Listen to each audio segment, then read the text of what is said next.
جی شیخ عبداللہ. ہاں وعلیکم السلام ورحمۃ اللہ. جی شیخ آپ بھی اپنے پاس سے پلیز ریکارڈنگ. ٹھیک جاہز انشاءاللہ شروع کریں. جی انشاءاللہ. جی شیخ انشاءاللہ. بسم اللہ الرحمن الرحیم. الحمد للہ رب العالمین وصلی اللہ وسلم وبارک علی نبینا محمد وعلی آلہ وصحبہ اجمعین. اما بعد. محترم مشاہدین اور مشاہدات، ایک عالم 5 کتابیں حلقہ نمبر 12 آج پیش ہونے جا رہا ہے. آج کے اس پروگرام میں ہم 2 علماء کرام سے منتخب کتابوں کا تعارف سنیں گے. ان میں سب سے پہلے ہم دکتور طارق بن صفی الرحمن مبارک پوری سے ہم منتخب کتابوں کا تعارف سنیں گے. پھر اس کے بعد مولانا محمد عبدالحفیظ مانوی عمری حفظہ اللہ سے منتخب کتابوں کا تعارف سنیں گے. قبل اس کے کہ آج ہم مولانا دکتور طارق صاحب سے منتخب کتابوں کا تعارف سنیں، میں چند الفاظ میں مولانا کا تعارف کرا دیتا ہوں تاکہ بعد میں آپ اپنے منتخب کتابوں کا تعارف پیش کر سکیں.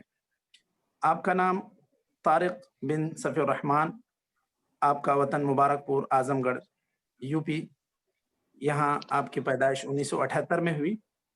آپ نے ابتدائی تعلیم جامعہ سلفیہ بنارس میں کچھ دن حاصل کی. پھر اس کے بعد آپ نے جامعہ اسلامیہ مدینہ منورہ میں 1999 سے 2014 تک اپنی تعلیم وہیں آپ نے مکمل کی. آپ نے لیسانس ماجسٹر دکتورا جامعہ اسلامیہ ہی میں کلیت الشریعہ سے کیا. آپ کی تحریری خدمات میں القواعد الاصولیہ فی مسائل النکاح والطلاق والخلع، یہ آپ کے ماجسٹر کے رسالے کا عنوان ہے. دکتورا کے رسالے کا عنوان تھا التقاسیم الاصولیہ فی مباحث الادلۃ الشرعیہ اسبابها وآثارها. آپ نے عربی سے اردو میں شیخ بن باز کی کتاب حکم التبرک بآثار النبی صلی اللہ علیہ وسلم کا ترجمہ کیا، اور اسی طرح اردو سے عربی میں آپ نے اپنے والد محترم شیخ صفی الرحمن مبارک پوری رحمہ اللہ کی بعض کتابوں کا عربی ترجمہ کیا، جن میں رزم حق و باطل، اس کا ترجمہ آپ نے الصراع بین الحق والباطل کے عنوان سے کیا. اسی طرح آپ نے لماذا ينکرون السنہ، اور اسی طرح نفات السنہ فی میزان الحق والباطل، یہ ان کتابوں کے آپ نے ترجمے کیے. آپ کے دعوتی خدمات میں آپ مسجد نبوی میں فوری مترجم کی حیثیت سے آپ بعض مشائخ کے دروس کا ترجمہ بھی کیا کرتے تھے، اور موسم حج اور عمرہ میں بھی آپ خود اپنے طور پر وہاں محاضرات دیا کرتے تھے اور حجاج اور عمرہ کرنے والوں کی رہنمائی کا کام انجام دیا کرتے تھے. آپ کی حالیہ مصروفیت، آپ بطور استاذ اور نائب مفتی جامعہ محمدیہ منصورہ مالیگاؤں میں اس وقت خدمات انجام دے رہے ہیں، اور آپ وہاں ایک معروف مدرس کی حیثیت سے آپ اپنی خدمات جاری رکھے ہوئے ہیں. آپ کے ذمہ جو تدریسی مواد ہیں ان میں سنن نبی داؤد، بلوغ المرام، عقیدے میں کتاب التوحید، فقہ میں بدایت المجتہد اور اصول فقہ وغیرہ شامل ہیں. آپ مولانا صفی الرحمن مبارک پوری رحمہ اللہ کے فرزند ہیں. اللہ تعالیٰ مولانا کو غریق رحمت کرے، اور مولانا کی جو خدمات ہیں تعلیمی اعتبار سے اور سیرت میں جو آپ نے نمایاں خدمات انجام دی ہیں، اللہ تعالیٰ ان کو آپ کے حق میں صدقہ جاریہ بنائے. ہم مولانا طارق صفی الرحمن مبارک پوری حفظہ اللہ سے درخواست کرتے ہیں کہ آپ اپنی منتخب کتابوں کا تعارف پیش کریں.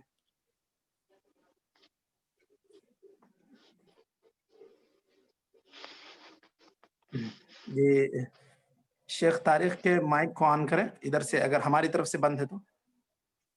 ہاں جی شیخ اب آن ہو گیا. السلام علیکم ورحمۃ اللہ وبرکاتہ. وعلیکم السلام ورحمۃ اللہ وبرکاتہ. اہلا وسہلا.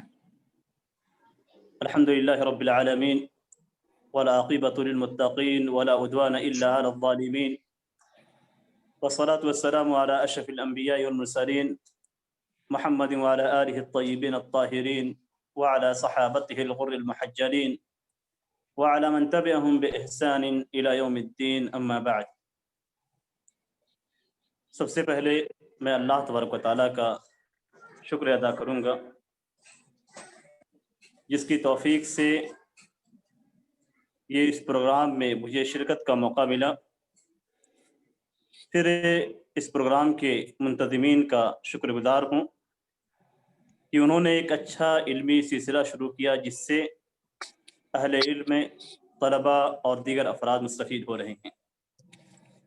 دراصل کتابیں بہت زیادہ ہیں، ان کتابوں کا انتخاب کرنا اور پھر اس سے متعلقہ معلومات اہل علم، طلباء اور دیگر افراد کو فراہم کرنا یہ ایک ایسا عمل ہے جس میں انتخاب کرنے والوں کے انتخاب کی داد دی جائے گی۔ اسی طریقے سے جو افراد جو علماء کرام ان کتابوں کا تعارف پیش کرتے ہیں ان کی جہد اور ان کی سعی کی تعریف کی جائے گی۔ بہرکیف اللہ تبارک و تعالیٰ نے ایک اچھا موقع فراہم کیا کہ کچھ ایسی کتابیں جو سیرت سے متعلق ہیں اور شروع حدیث سے متعلق ہیں اور جو والد گرامی علامہ صفی الرحمن مبارک پوری رحمہ اللہ کی تصنیفات میں سے ہیں، ان کا تعارف آپ لوگوں کے سامنے پیش کروں اور اس تعارف کے ذریعے سے آپ ان کتابوں کی اہمیت، ضرورت اور اس کے خصائص اور مزاج کو پہچان سکیں گے۔ والد گرامی علامہ صفی الرحمن مبارک پوری رحمہ اللہ کی شخصیت ایک ایسی شخصیت ہے جس کے تعارف کی ضرورت نہیں ہے، اس لیے جن کتابوں کا تعارف کرایا جائے گا ان کتابوں کے ذریعے سے ہی والد گرامی کی شخصیت کا اندازہ لگایا جا سکتا ہے۔ ہندوستان کے مایہ ناز علماؤں میں سے ایک تھے، جمعیت کے ذمہ دار بھی رہے اور بہت ساری علمی تصانیف آپ نے انجام دی، اور سیرت کے میدان میں آپ کا اس سے ہندوستان میں کوئی ثانی نہیں تھا۔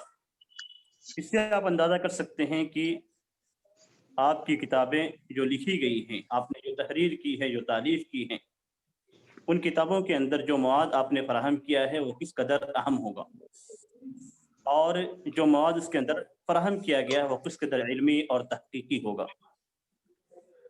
آپ کی سب سے مشہور کتاب جو ہندوستان کے اندر بھی معروف ہے بلکہ سارے عالم میں وہ کتاب معروف ہے اور متعدد زبانوں میں اس کا ترجمہ ہو چکا ہے، تقریباً 100 سے زیادہ زندہ زبانوں میں اس کتاب کا ترجمہ ہو چکا ہے، اور اس قدر یہ کتاب منتشر ہے کہ بعض علماء کرام اور بعض محققین کا یہ کہنا ہے کہ کتاب اللہ کے بعد، قرآن کریم کے بعد اگر کوئی کتاب سب سے زیادہ توسیع ہوتی ہے اور سب سے زیادہ اس کی اشاعت ہوتی ہے تو یہ کتاب والد گرامی کی مشہور کتاب جو آج کی منتخب کتابوں میں سے ایک ہے اور جسے الرحیق المختوم کے نام سے جانا جاتا ہے۔ اس کتاب کے تحریر کرنے اور اس کے تالیف کرنے کا واقعہ بھی بڑا عجیب ہے۔ مارچ 1947 میں ربیع الاول 1396 میں کراچی میں پہلی سیرت کانفرنس منعقد ہوئی جس میں رابطہ عالم اسلامی نے بڑھ چڑھ کر حصہ لیا۔ اس سے کانفرنس کے اندر اس بات کو پیش کیا گیا کہ رابطہ عالم اسلامی اپنی سرزمین پہ ایک مسابقہ منعقد کرنے جا رہی ہے، اور اس مسابقے کے کچھ شرائط ہیں، اور ان شرائط پہ جو رسائل پورے اتریں گے ان میں سے 5 رسائل کو جو سب سے عمدہ ہوں گے، 5 مقالے سب سے بہترین ہوں گے، انہیں 1,50,000 کے انعام سے نوازا جائے گا۔ جو شرائط تھیں اس کی وہ یہ تھیں کہ مقالہ عمدہ ہو اور اس سے پہلے اسے شائع نہ کیا گیا۔ مقالے کی تیاری میں جن مخطوطات اور علمی مآخذ پر اعتماد کیا گیا ہو ان سب کے حوالے مکمل دیے گئے ہوں۔ مقالہ نگار اپنی زندگی کے مکمل اور مفصل حالات قلمبند کرے اور اپنے علمی اسناد اور تعریفات کا اگر ہوں تو تذکرہ کرے۔ مقالے کا خط صاف اور واضح ہو، بلکہ بہتر ہو کہ ٹائپ کیا ہوا ہو، جو کہ اس وقت کمپیوٹر کا دور نہیں تھا۔ مقالے عربی زبان اور دوسری زندہ زبانوں میں قبول کیے جائیں گے۔ صرف عربی زبان نہیں بلکہ دوسری زندہ زبانوں میں قبول کیے جائیں گے۔ یکم ربیع الاول 1396 سے مقالات کی وصولی شروع ہوگی اور یکم محرم 1397 کو ختم کر دی جائے گی۔ مقالات رابطہ عالم اسلامی کے سیکریٹری کو مہربند لفافے میں پیش کیے جائیں گے اور رابطہ ان پہ اپنا خاص نمبر رکھے گا۔ اکابر علماء کی ایک اعلیٰ کمیٹی تمام مقالات کی چھان بین اور جانچ پڑتال کرے گی اور اس کے بعد جن مقالات کو چنے گی وہ مقالات قابل مبارکباد مانے جائیں گے اور ان انعامات سے وہ سرفراز کیے جائیں گے۔ جن اسلامی ماہرین اور متخصصین کی مدد لی گئی تھی اور جن کے ذریعے سے اس کتاب کو چنا گیا ہے، ان میں مشہور افراد جن کا تذکرہ اس کتاب کے اوائل میں کیا گیا ہے وہ ڈاکٹر ابراہیم علی شاؤد، ڈاکٹر احمد سید دراج، ڈاکٹر عبد الرحمن فہمی محمد، ڈاکٹر فائق بکر صواف، ڈاکٹر محمد سعید صدیقی، ڈاکٹر شاکر محمود عبد المنعم، ڈاکٹر فکری احمد عکاظ اور ڈاکٹر عبد الفتاح منصور تھے۔ یہ وہ افراد تھے جو سیرت کے ماہرین سمجھے جاتے تھے۔ میں اس کا تذکرہ اس لیے کر رہا ہوں کہ کچھ افراد اعتراض کرتے ہیں، ابھی چند کچھ افراد کا اعتراض اس پہ آیا تھا کہ یہ کتاب اتنی اہمیت کے حامل نہیں ہے جس قدر سے کہا گیا ہے۔ تو اس سے آپ اندازہ کر سکتے ہیں کہ اس کمیٹی کے افراد نے اس کتاب کو منتخب کیا، ان میں سے سب کی سب دکاترہ تھے اور اہل علم اور متخصصین تھے۔ محرم الحرام 1397 یہ اس کی آخری تاریخ تھی اور والد گرامی کو جب اطلاع ملی تو بہت سارا وقت گزر چکا تھا اور تقریباً صرف 5 ماہ کا عرصہ رہ گیا تھا، اور اس 5 ماہ کے عرصے میں مقالے کو لکھنا تھا اور اسے ارسال کرنا تھا۔ آپ تصور کر سکتے ہیں کہ اس وقت کس قدر یہ جو روانی آج پائی جاتی ہے وہ روانی اس وقت موجود نہیں تھی، اور کس قدر وقت اس زمانے میں کسی بھی چیز کو ڈاک کے ذریعے سے بھیجنے میں لگتا تھا۔ بہرکیف اللہ تبارک و تعالیٰ نے اس کتاب کو عزت بخشی اور یہ کتاب اس مسابقے کے اندر پہلے انعام سے سرفراز کی گئی۔ اگر اس کتاب کے محتویات پہ اور اس کے مضمون پہ نظر ڈالتے ہیں تو ہمیں اندازہ ہو جائے گا کہ یہ کتاب کیوں اتنی اہمیت کی حامل ہے۔ اس کتاب کے اندر جو ابرز چیزیں ہیں انہیں میں صرف ذکر کروں گا، ورنہ تفصیل میں جانے سے کافی وقت گزر جائے گا۔ اس کے اندر اس کے جو مزایا ہیں، جو خصائص ہیں، ان میں سب سے پہلی چیز یہ کہ اس کے اندر تحقیقی بات کو پیش کیا گیا ہے، علمی انداز میں اپنی بات کو تحقیق کے ذریعے سے پیش کیا گیا ہے۔ اس کے اندر فلکیات سے ماہر علماء فلکیات کے ماہر علماء کی جو کتابیں ہیں ان سے مدد لی گئی ہے۔ اس کے اندر روایات کو پیش کیا گیا ہے اور راجح قول کو دلیلوں کی روشنی میں ثابت کیا گیا ہے۔ بعض مقامات پہ والد کرامی رحمہ اللہ روایات کو ذکر کرتے ہیں، اور ایسا 1 یا 2 مقام پہ ہوا ہے کہ والد کرامی رحمہ اللہ روایات کو پیش کرتے ہیں، صحیح روایات کو، اور اس کے بعد ایک نتیجہ مستنبط کرتے ہیں، اور نتیجہ مستنبط کرنے کے بعد اسے ذکر کرتے ہیں اور ساتھ میں یہ بھی تحریر کر دیتے ہیں کہ میں نے اپنے اس قول کے کسی قائل کو نہیں پایا، یعنی کوئی قائل میرے اس قول کا نظر نہیں آتا۔ لیکن اس سے یہ مطلب نہیں نکلتا ہے کہ جس قول کو والد گرامی نے پیش کیا یہ قول مرجوح ہے، اور اس کی سب سے بڑی وجہ یہ ہے کہ مختلف علماء کرام نے، مختلف سیرت نگاروں نے مختلف قسم کے استنباطات کیے، اور یہ استنباطات ہو سکتا ہے کہ روایت کے مطابق ہو اور ہو سکتا ہے کہ روایت کے مطابق نہ ہو، لیکن چونکہ یہ فقہی اقوال نہیں ہیں، اس لیے اس میں کسی نئے قول کو ذکر کرنا یہ قابل تردید نہیں ہے۔ اس کتاب کی سب سے بڑی خوبی یہ ہے کہ اس میں نبی اکرم صلی اللہ علیہ وسلم کی حیات، آپ کی زندگی کے پورے واقعات کو بالکل تسلسل کے ساتھ پیش کیا گیا ہے، یعنی واقعات زمانے کے اعتبار سے بالکل تسلسل کے ساتھ پیش کیے گئے ہیں۔ جس قدر زمانہ آگے بڑھتا گیا، واقعات جو اس کے اندر آتے گئے، اسی تسلسل کے ساتھ ان واقعات کو ذکر کیا گیا ہے۔ بسا اوقات مختلف احادیث کو مختلف احادیث سے مختلف واقعات کو جمع کر کے ایک ترتیب قائم کی گئی ہے اور اس ترتیب کو وہاں پہ ذکر کیا گیا ہے، اور مقصد یہ ہے کہ اس واقعے سے متعلق جو روایات ہیں انہیں ذکر کیا جائے، یا اس سے عنوان کے تحت جو روایات پائی جاتی ہے ان روایات کو ذکر کیا جائے۔ اور ایسا والد گرامی نے مسلمانوں کے اوپر مشرکین کے جو اجتہادات تھے، جو ان کے ستانے کا جو طریقہ تھا، اور صحابہ کرام جن جن مشقتوں کا انہوں نے سامنا کیا، اس کے واقعات کو جب ذکر کرتے ہیں تو مختلف روایات کو ایک ساتھ ملا کر وہاں پہ ذکر کرتے ہیں۔ یہ کتاب اگرچہ دیکھنے میں اس کا آپ کو حجم بڑا لگ رہا ہے، لیکن حقیقت میں یہ کتاب بہت ہی مختصر ہے۔ نبی اکرم صلی اللہ علیہ وسلم کی زندگی میں کے اوپر لکھی گئی یہ کتاب بہت ہی مختصر انداز میں لکھا گیا ہے۔ اس میں وہ چیزیں جو تلاوت کی تھی، جیسے روایات کی تحقیق کرنا، سارے اقوال کی دلیلوں کو ذکر کرنا، ہر فرد کی دلیلوں کو ذکر کر کے اس پر رد کرنا، ان تمام چیزوں کا اہتمام اس کے اندر نہیں کیا گیا تاکہ یہ کتاب طویل نہ ہو جائے۔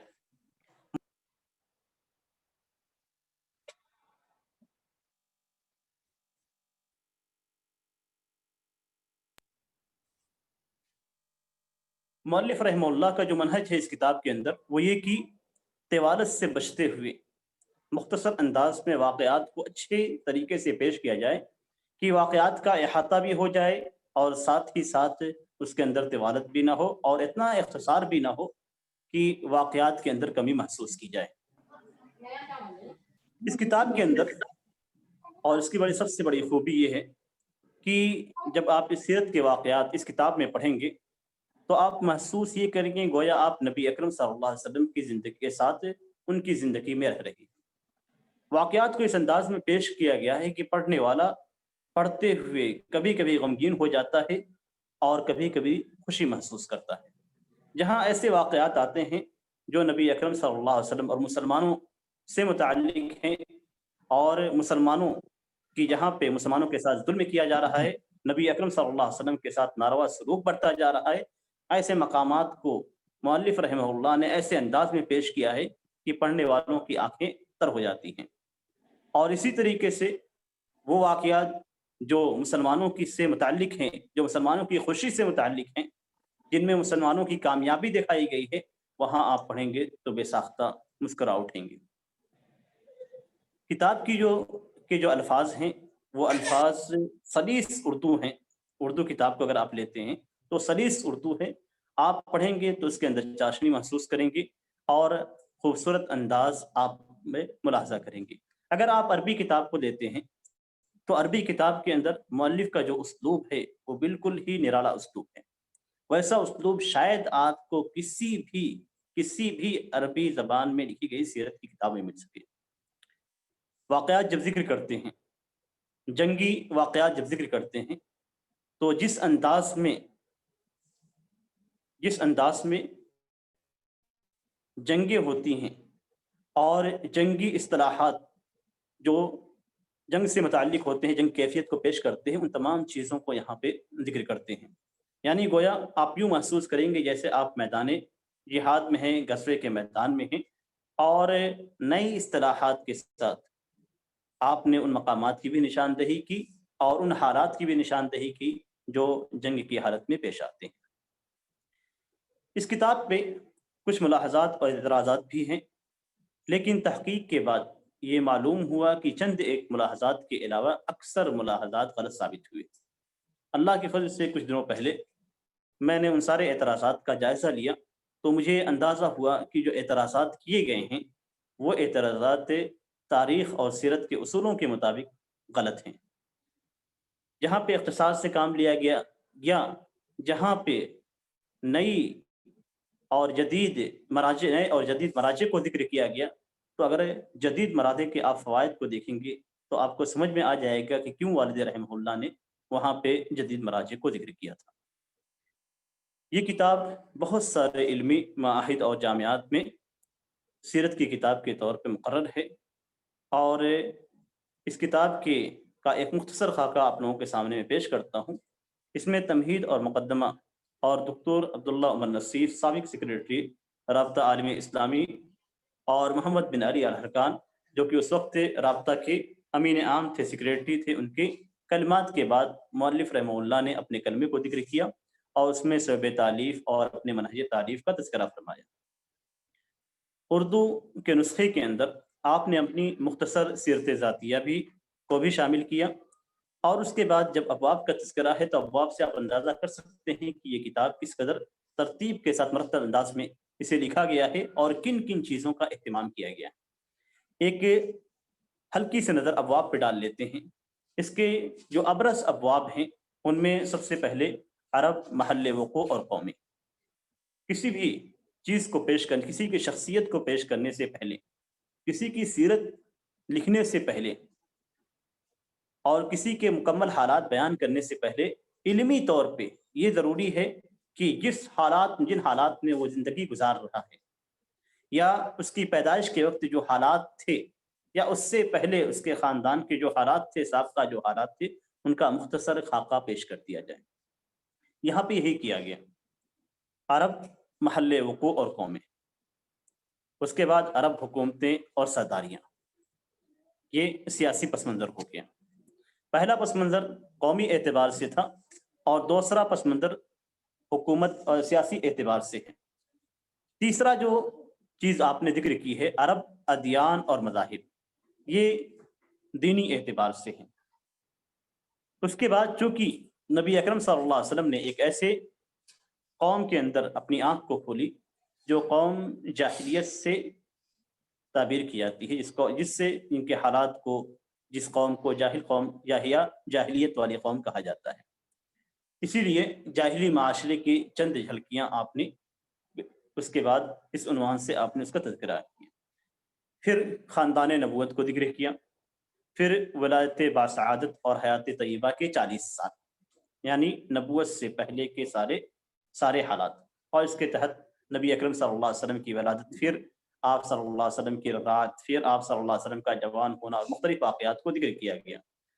پھر اس کے بعد نبوت اور رسالت کے چھاؤں میں، پھر نبوت کے بعد جس چیز کا حکم دیا گیا تھا وہ تبلیغ کا حکم اور اس کے مقررات، اسی تعلق سے انہوں نے دعوت کے ادوار اور مراحل کو منقسم کیا، اور پہلا مرحلہ کاوش تبلیغ تھی، دوسرا مرحلہ کھلی تبلیغ، اور اس میں ہجرت حبشہ اور حضرت عمر اور حضرت حمزہ رضی اللہ تعالیٰ عنہما کی اسلام کا تذکرہ کیا۔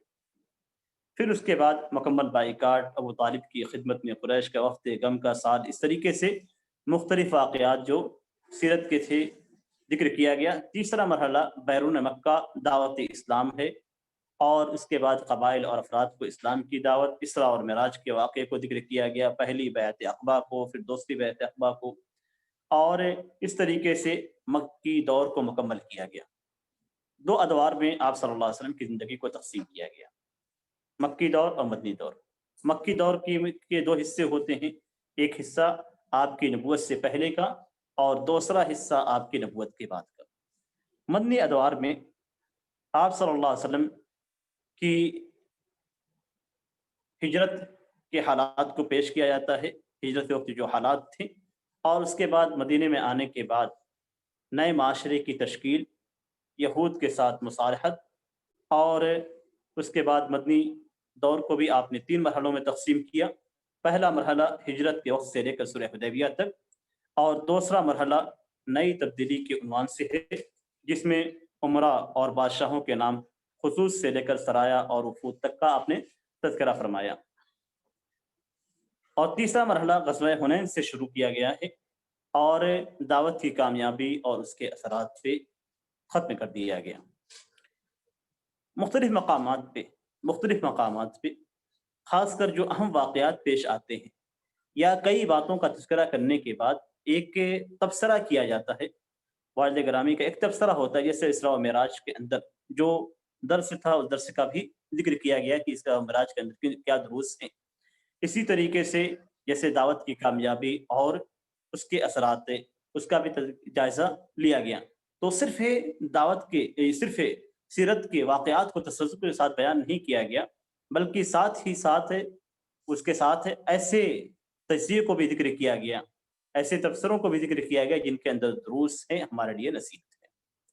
اور پھر اس کے بعد حجۃ الوداع سے کا تذکرہ کیا گیا، پھر نبی اکرم صلی اللہ علیہ وسلم کے امراض کا تذکرہ کیا گیا، آپ کی وفات، اس کے تجہیز و تکفین کا تذکرہ کیا گیا، اور آخری چیز ازواج مطہرات سے متعلق ہے، اور پھر آپ کے اخلاق اور اوصاف پہ اس کتاب کا خاتمہ کر دیا گیا۔ یہ مختصر چیزیں تھیں جو الرحیق المختوم کی کتاب سے متعلق تھی، یا آپ کہیں کہ مختصر تعارف تھا۔ ایک اہم چیز جس سے میں اشارہ کرنا چاہوں گا وہ یہ کہ اردو الرحیق المختوم کے اردو نسخے کا جو پرانا ایڈیشن ہے، اس ایڈیشن کے اندر بہت سارے مقامات پہ زیر زبر اور الفاظ کی غلطیاں جان بوجھ کر کی گئی۔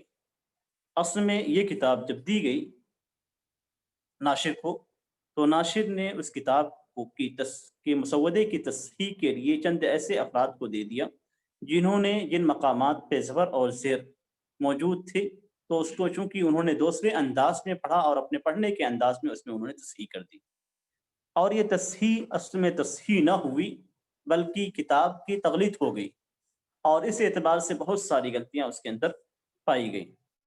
اب چونکہ ایک مرتبہ کتاب کے طبع ہونے کے بعد دوسرا ایڈیشن کے اندر اس وقت کمپیوٹر کا رواج نہیں تھا، ہاتھوں سے لکھنا اور یہ ساری چیزیں پریشانیاں تھیں، اس لیے وہ ایڈیشن مزید وہی ایڈیشن دوبارہ طبع ہوتا رہا، یہاں تک کہ والد گرامی رحمہ اللہ نے اپنے فرصت کے چند اوقات نکالے، اور نکالنے کے بعد اس کی تصحیح کی، اور دوسرا صحیح شدہ اور بلکہ یہ کہیں کہ تصحیح شدہ ایڈیشن بیت السلام ریاض سعودی عرب سے شائع ہوا۔ اس کے اندر والد گرامی رحمہ اللہ نے اس بات کی وضاحت بھی کر دی، اس بات کی تنبیہ کے تحت اس بات کو ذکر کیا ہے کہ سابقہ نسخے کے اندر تصحیح کی نیت سے بہت ساری غلطیاں ہو گئی تھی جو عام طور سے پروف ریڈنگ کرنے والے افراد کی جانب سے تھی، لیکن الحمدللہ اللہ کی فضل سے ان غلطیوں کا ازالہ نئے ایڈیشن میں کیا گیا، اگرچہ طباعت کی کچھ غلطیاں اس کے اندر رہ گئی تھی لیکن اس کو بھی بعد کے ایڈیشن میں صحیح کر لیا گیا۔ یہ مختصر تعارف تھا پہلی کتاب سے متعلق جو الرحیق المختوم کے نام سے ہے، اور سیرت کی مشہور کتاب ہے اور مختلف زبانوں میں اس کا ترجمہ ہو چکا ہے، اور اگر سیرت کے متعلق کوئی معلومات آپ کو چاہیے اور محقق اور مدلل انداز میں، تو آپ اس کتاب سے فائدہ اٹھا سکتے ہیں۔ والد گرامی رحمہ اللہ کی دوسری کتاب ہے تجلیات نبوت کے نام سے، تجلیات نبوت کے نام سے دوسری کتاب ہے، اور اس کتاب کا اصل نام ہے روضۃ الانوار فی سیرۃ النبی المختار۔ اصل میں والد گرامی رحمہ اللہ نے جب کتاب الرحیق المختوم کو تالیف کیا تو چونکہ یہ کتاب حجم میں بڑی ہے، اس کی سائز بڑی ہے، صفحات زیادہ ہیں، اور اس کی زبان بالخصوص عربی زبان ایسی ہے کہ جو ہر کسی کے لیے آسان نہیں ہے۔ آپ یہ کہہ سکتے ہیں کہ اس کے اندر جو الفاظ استعمال کیے گئے ہیں وہ الفاظ سے بہت ہی بلاغت اور فصاحت کے اعتبار سے بہت ہی اعلیٰ ہیں، اس لیے جو افراد ان کو اس کتاب کو پڑھتے ہیں اگر وہ عربی زبان کے جاننے والے ہیں تو انہیں چاشنی ملتی ہے۔ اور میرے ایک عزیز تھے، بلکہ ہمارے ہم کلاس تھے جو لبنان سے متعلق تھے، تو ایک بار انہوں نے تذکرہ کیا کہ ہمارے یہاں اس کتاب کو الرحیق المختوم کو نصرانی پڑھتے ہیں، عیسائی پڑھتے ہیں۔ تو میں نے تعجب سے کہا کہ سیرت کی اس کتاب کو عیسائی پڑھتے ہیں؟ کہاں، چونکہ اس کے اندر اتنی ادبیت ہے، اتنی چاشنی ہے کہ اسے وہ ناول کے طور پہ پڑھتے ہیں۔ اس طریقے سے ناول پڑھتے ہیں تو اس کے اندر ادبیت ہوتی ہے، اس کے اندر چاشنی ہوتی ہے، واقعات کا تسلسل ہوتا ہے، اور اس کے اندر خوشی اور غمی کا تذکرہ ایسا ہوتا ہے کہ آدمی اس کے اندر کھو جاتا ہے۔ تو انہوں نے کہا کہ اس کے اندر اتنی ادبیت ہے اور یہ تمام اوصاف ہیں کہ اسے نصرانی بطور ناول پڑھتے ہیں۔ تو چونکہ اس کی زبان عام طلبہ کے لیے، جو ادنا طلبہ ہیں، کم چھوٹے کلاسوں کے طلبہ ہیں، ان کے لیے وہ کتاب مناسب نہیں تھی، جبکہ وہ کلیات میں دوسرے جامعات کے اعلیٰ کلاسوں کے اندر مقرر ہے۔ تو یہ مطالبہ برابر والد گرامی رحمہ اللہ سے کیا جا رہا تھا کہ ایک ایسی کتاب تالیف کریں جو ثانویہ کے بچوں کے لیے مناسب ہو اور بالکل متوسط حجم میں ہو، چھوٹے حجم میں ہو، اور اس کی زبان بھی آسان ہو۔ تو والد گرامی نے روضۃ الانوار فی سیرۃ النبی المختار صلی اللہ علیہ وسلم کے نام سے ایک کتاب تالیف کی، اور یہ ثانویہ کے طلباء کے لیے تالیف کی گئی، اور یہ سعودی عرب دوسرے ملکوں کے اندر ثانویہ کے طلباء پہ مقرر ہے، نصاب کے اندر مقرر ہے، اور اسے پڑھایا جاتا ہے۔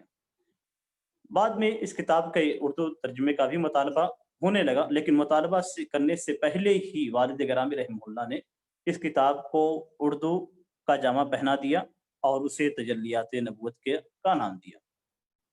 بعض افراد نے اس نام کو پسند نہیں کیا اور انہیں اس کے اندر بریلویت کی بو آ رہی تھی، یا آپ یہ کہیں کہ بریلویت والے جس طریقے سے بریلی افراد اس طرح کے الفاظ استعمال کرتے ہیں، حالانکہ اگر آپ غور کریں تو تجلیات نبوت میں کوئی ایسی چیز نہیں ہے جو خلاف عقیدہ ہو، یا اس لفظ کے اندر کوئی ایسا معنی نہیں ہوتا ہے جس سے اہل حدیث سے کے عقیدے پہ ضرر پڑتی ہو یا ان کے منہج پہ ضرر پڑتی ہو۔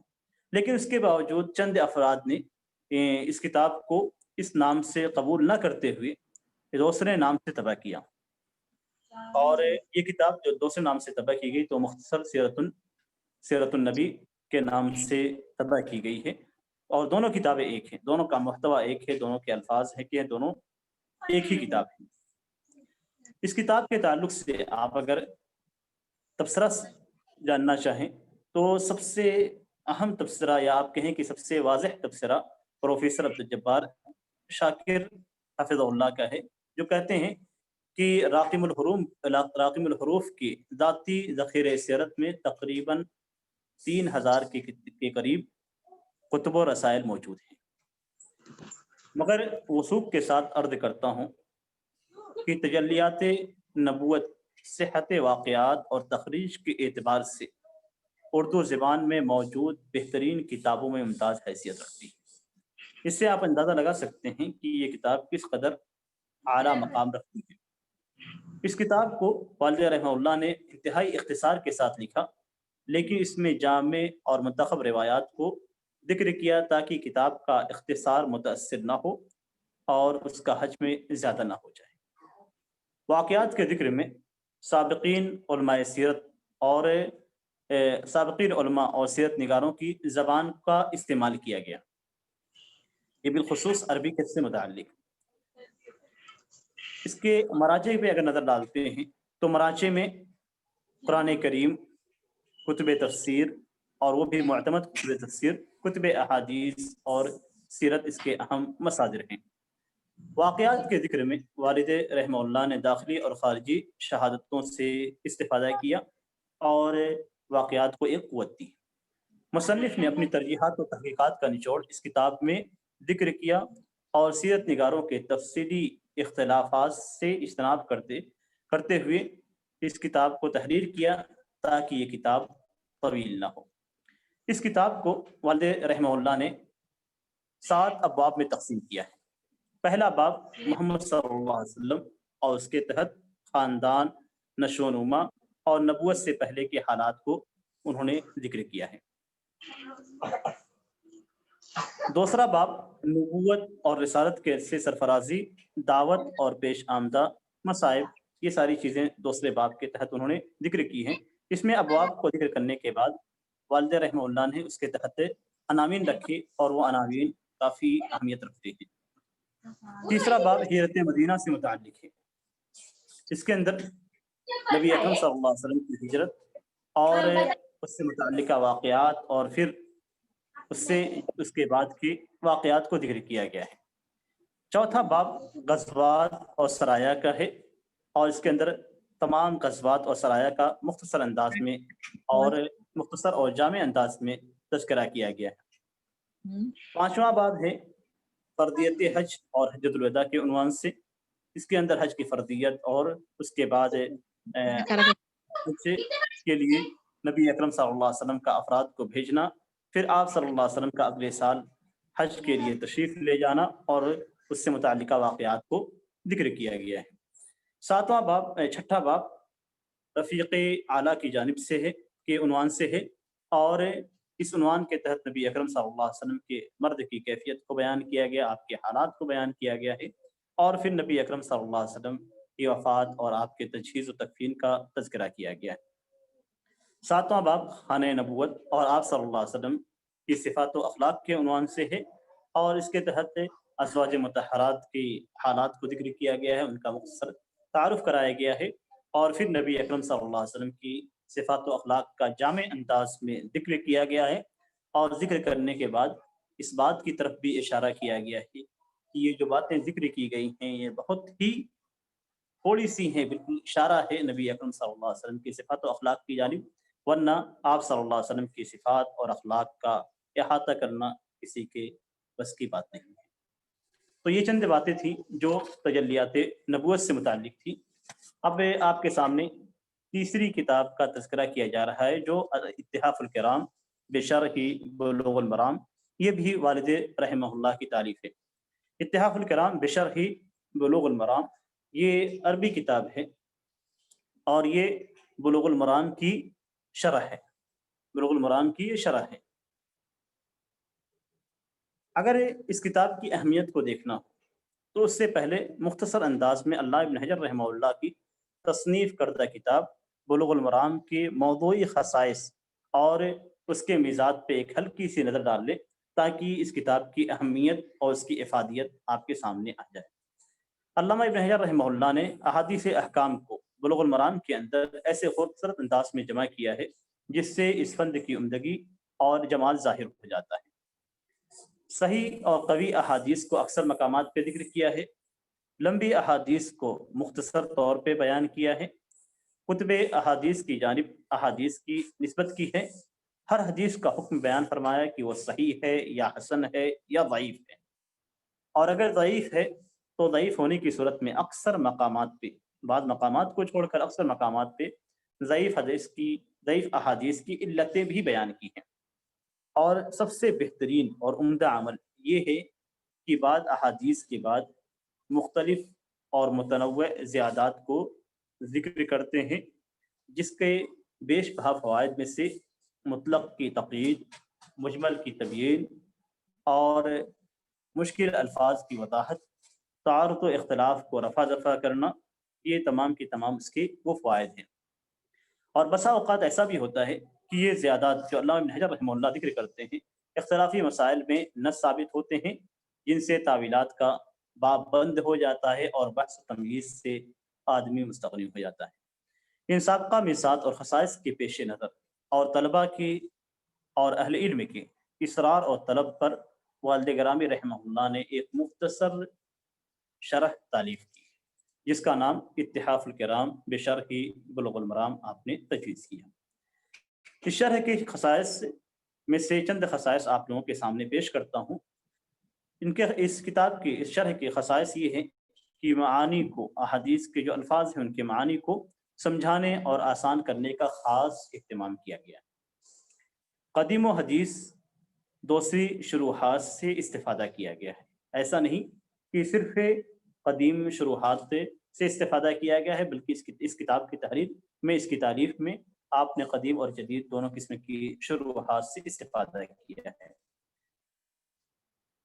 عمومی طور پہ کتاب کے اکثر مقامات پہ آپ یہ دیکھیں گے کہ والد رحمہ اللہ نے احادیث احکام کی جو شرح کی ہے وہ مختصر انداز میں کی ہے، لیکن بعض مقامات پہ طوالت سے کام لیا ہے، خاص طور سے وہ مقامات جہاں پہ مؤلف رحمہ اللہ کوئی ایسا فائدہ ذکر کرنا چاہتے ہیں جو عام کتب شروح میں موجود نہیں ہے، یا ایسے مقامات جہاں پہ مؤلف تمام یا اکثر شراح کے خلاف کسی دوسرے قول کو راجح اور صواب سمجھتے ہیں، تو اس صورت میں تھوڑا تفصیل سے کام لیتے ہیں تاکہ اس معاملے کی وضاحت اچھی طریقے سے ہو جائے، یا پھر ایسے مقامات پہ طوالت سے کام لیا گیا ہے جہاں گموز پایا جاتا ہے اور اس کے حل میں صرف احتمالات پہ اکتفا کیا گیا ہے، یعنی سابقہ جو شراح ہیں انہوں نے اس غموز کے بیان، غموز کی وضاحت جب کرنی چاہی تو انہوں نے کہا کہ یحتمل کذا و یحتمل کذا، اس طریقے سے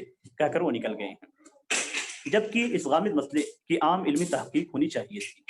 تو اس غامض مسئلے کی علمی تحقیق ہونی چاہیے تھی، چاہے سائنسی اعتبار سے ہو، تاریخی اعتبار سے ہو، جغرافی اعتبار سے ہو، یا دوسرے علوم کے اعتبار سے، اور اس کی روشنی میں اس کی علمی تحقیق ہونی چاہیے تھی۔ اس کتاب کے اندر مؤلف رحمہ اللہ نے جو ترتیب رکھی ہے وہ یہ کہ کتاب کی ابتدا میں مؤلف کی یعنی صاحب بلوغ المرام علامہ ابن حجر رحمہ اللہ کی مختصر سوانح عمری ذکر کی، مختصر ان کا ترجمہ ذکر کیا گیا۔ مفرد الفاظ کی لغوی اور اصطلاحی تعریف اور تقریبی معنی بیان کیا ہے۔ یہ اس کتاب کی سب سے بڑی خصوصیت ہے کہ الفاظ کو جب ذکر کیا جاتا ہے تو ان الفاظ کی لغوی اور اصطلاحی تعریف بیان کی جاتی ہے، اور یا تقریبی معنی اس کا بیان کیا جاتا ہے، یا تقریبی تعریف آپ کہہ سکتے ہیں، یا مفہوم اس کو بیان کیا جاتا ہے۔ اس کتاب میں نحوی اور صرفی تحلیل بھی ذکر کی گئی ہے کہ کون سا لفظ کس باب سے ہے، کس سے یہ فعل کس فعل سے ہے، کس باب سے ہے، اور اس کی تصریف کس طریقے سے اسے بھی ذکر کیا گیا ہے۔ اس کتاب کے حاشیے میں ہر صحابی کی مختصراً تعریف کی گئی ہے، ان کا ترجمہ ذکر کیا گیا ہے، اور یہ صرف 2 یا 3 سطروں کے اندر مختصر انداز میں، بڑے ہی مختصر انداز میں اس کا ترجمہ ذکر کیا گیا ہے۔ جہاں پہ پہلی بار اس کا نام آتا ہے اس وقت اس کا ان صحابی کا ترجمہ نیچے حاشیے میں ذکر کر دیا جاتا ہے۔ حدیث کے تحت داخل ہونے والے فقہی مسائل کو حدیث کی شرح میں ذکر کیا گیا، اور ائمہ اربعہ اور دوسرے مشہور علماء اور ائمہ کے اقوال کو ذکر کیا گیا، ان کے اقوال کو بتلایا گیا ہے، ان کی روشنی میں فقہی مسئلے کو بیان کیا گیا ہے۔ فقہی مسائل کے علاوہ دیگر علمی فوائد کو بھی ذکر کیا گیا ہے، جیسا کہ اس حدیث کی پہلی کتاب میں نبی اکرم صلی اللہ علیہ وسلم کی حکمت و شفقت کی جانب اشارہ کیا گیا ہے۔ مسائل کے تعلق سے علماء کی اختلافات کا بھی تذکرہ کیا گیا ہے۔ موجودہ اوزان کے مطابق قدیم اوزان کی مقدار بتلانے کی کوشش کی گئی ہے، اور اسے مختلف مقامات پہ والد گرامی رحمہ اللہ نے ذکر کیا ہے، جیسا کہ قلتین کی حدیث میں ہے۔ اسی طریقے سے جب تذکرہ کیا جاتا ہے زکوٰۃ کا تذکرہ آتا ہے، تو اس صورت میں بھی انہوں نے اپنی علمی تحقیق پیش کی ہے، اور زکوٰۃ کے وجوب کی مقدار، اس کے نصاب کو آپ نے اپنی تحقیق میں پیش کی ہے کہ اس وقت کس مقدار میں تھا، اور آج اس کا وزن موجودہ گرام کے اعتبار سے کیا ہوگا۔ بعض مسائل کے اندر آپ نے طبی تحقیقات سے بھی استفادہ کیا ہے، جیسا کہ غلوغ قلب کے تحت مذکور حدیث کی شرح میں آپ نے کیا ہے۔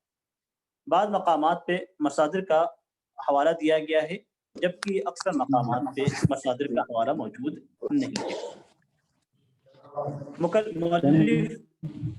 مؤلف نے حدیث کے والد گرامی رحمہ اللہ نے مؤلف کے صوب ایراد یعنی حدیث کو ذکر کرنے کی وجہ کیا ہے اس کی بھی توضیح کی ہے بہت سارے مقامات پہ، اور بالخصوص ان مقامات پہ جہاں حدیث کا تعلق بظاہر باب سے نظر نہیں آتا۔ کتاب کے اخیر میں ضمیمے کے طور پہ ان ائمہ اعلام کا مختصر ترجمہ ذکر کیا گیا ہے جن کا ذکر احادیث کی تخریج یا جرح و تعدیل کے تعلق سے مصنف بلوغ المرام علامہ ابن حجر رحمہ اللہ نے کیا، اور اس کے اندر سب سے ترتیب یہ رکھی گئی ہے کہ سب سے پہلے کتب ستہ کے مؤلفین و محدثین کا تذکرہ کیا گیا ہے، اور اس میں امام احمد بن حنبل رحمہ اللہ سے ابتدا کی گئی ہے، اور پھر کتابوں کے کتب ستہ کی درجات کے اعتبار سے ہر مصنف کی کا ترجمہ کیا گیا ہے، یعنی سب سے پہلے امام بخاری رحمہ اللہ کو، پھر امام مسلم رحمہ اللہ کو، پھر امام ابو داؤد، پھر ترمذی، پھر نسائی، اور پھر ابن ماجہ رحمہ اللہ۔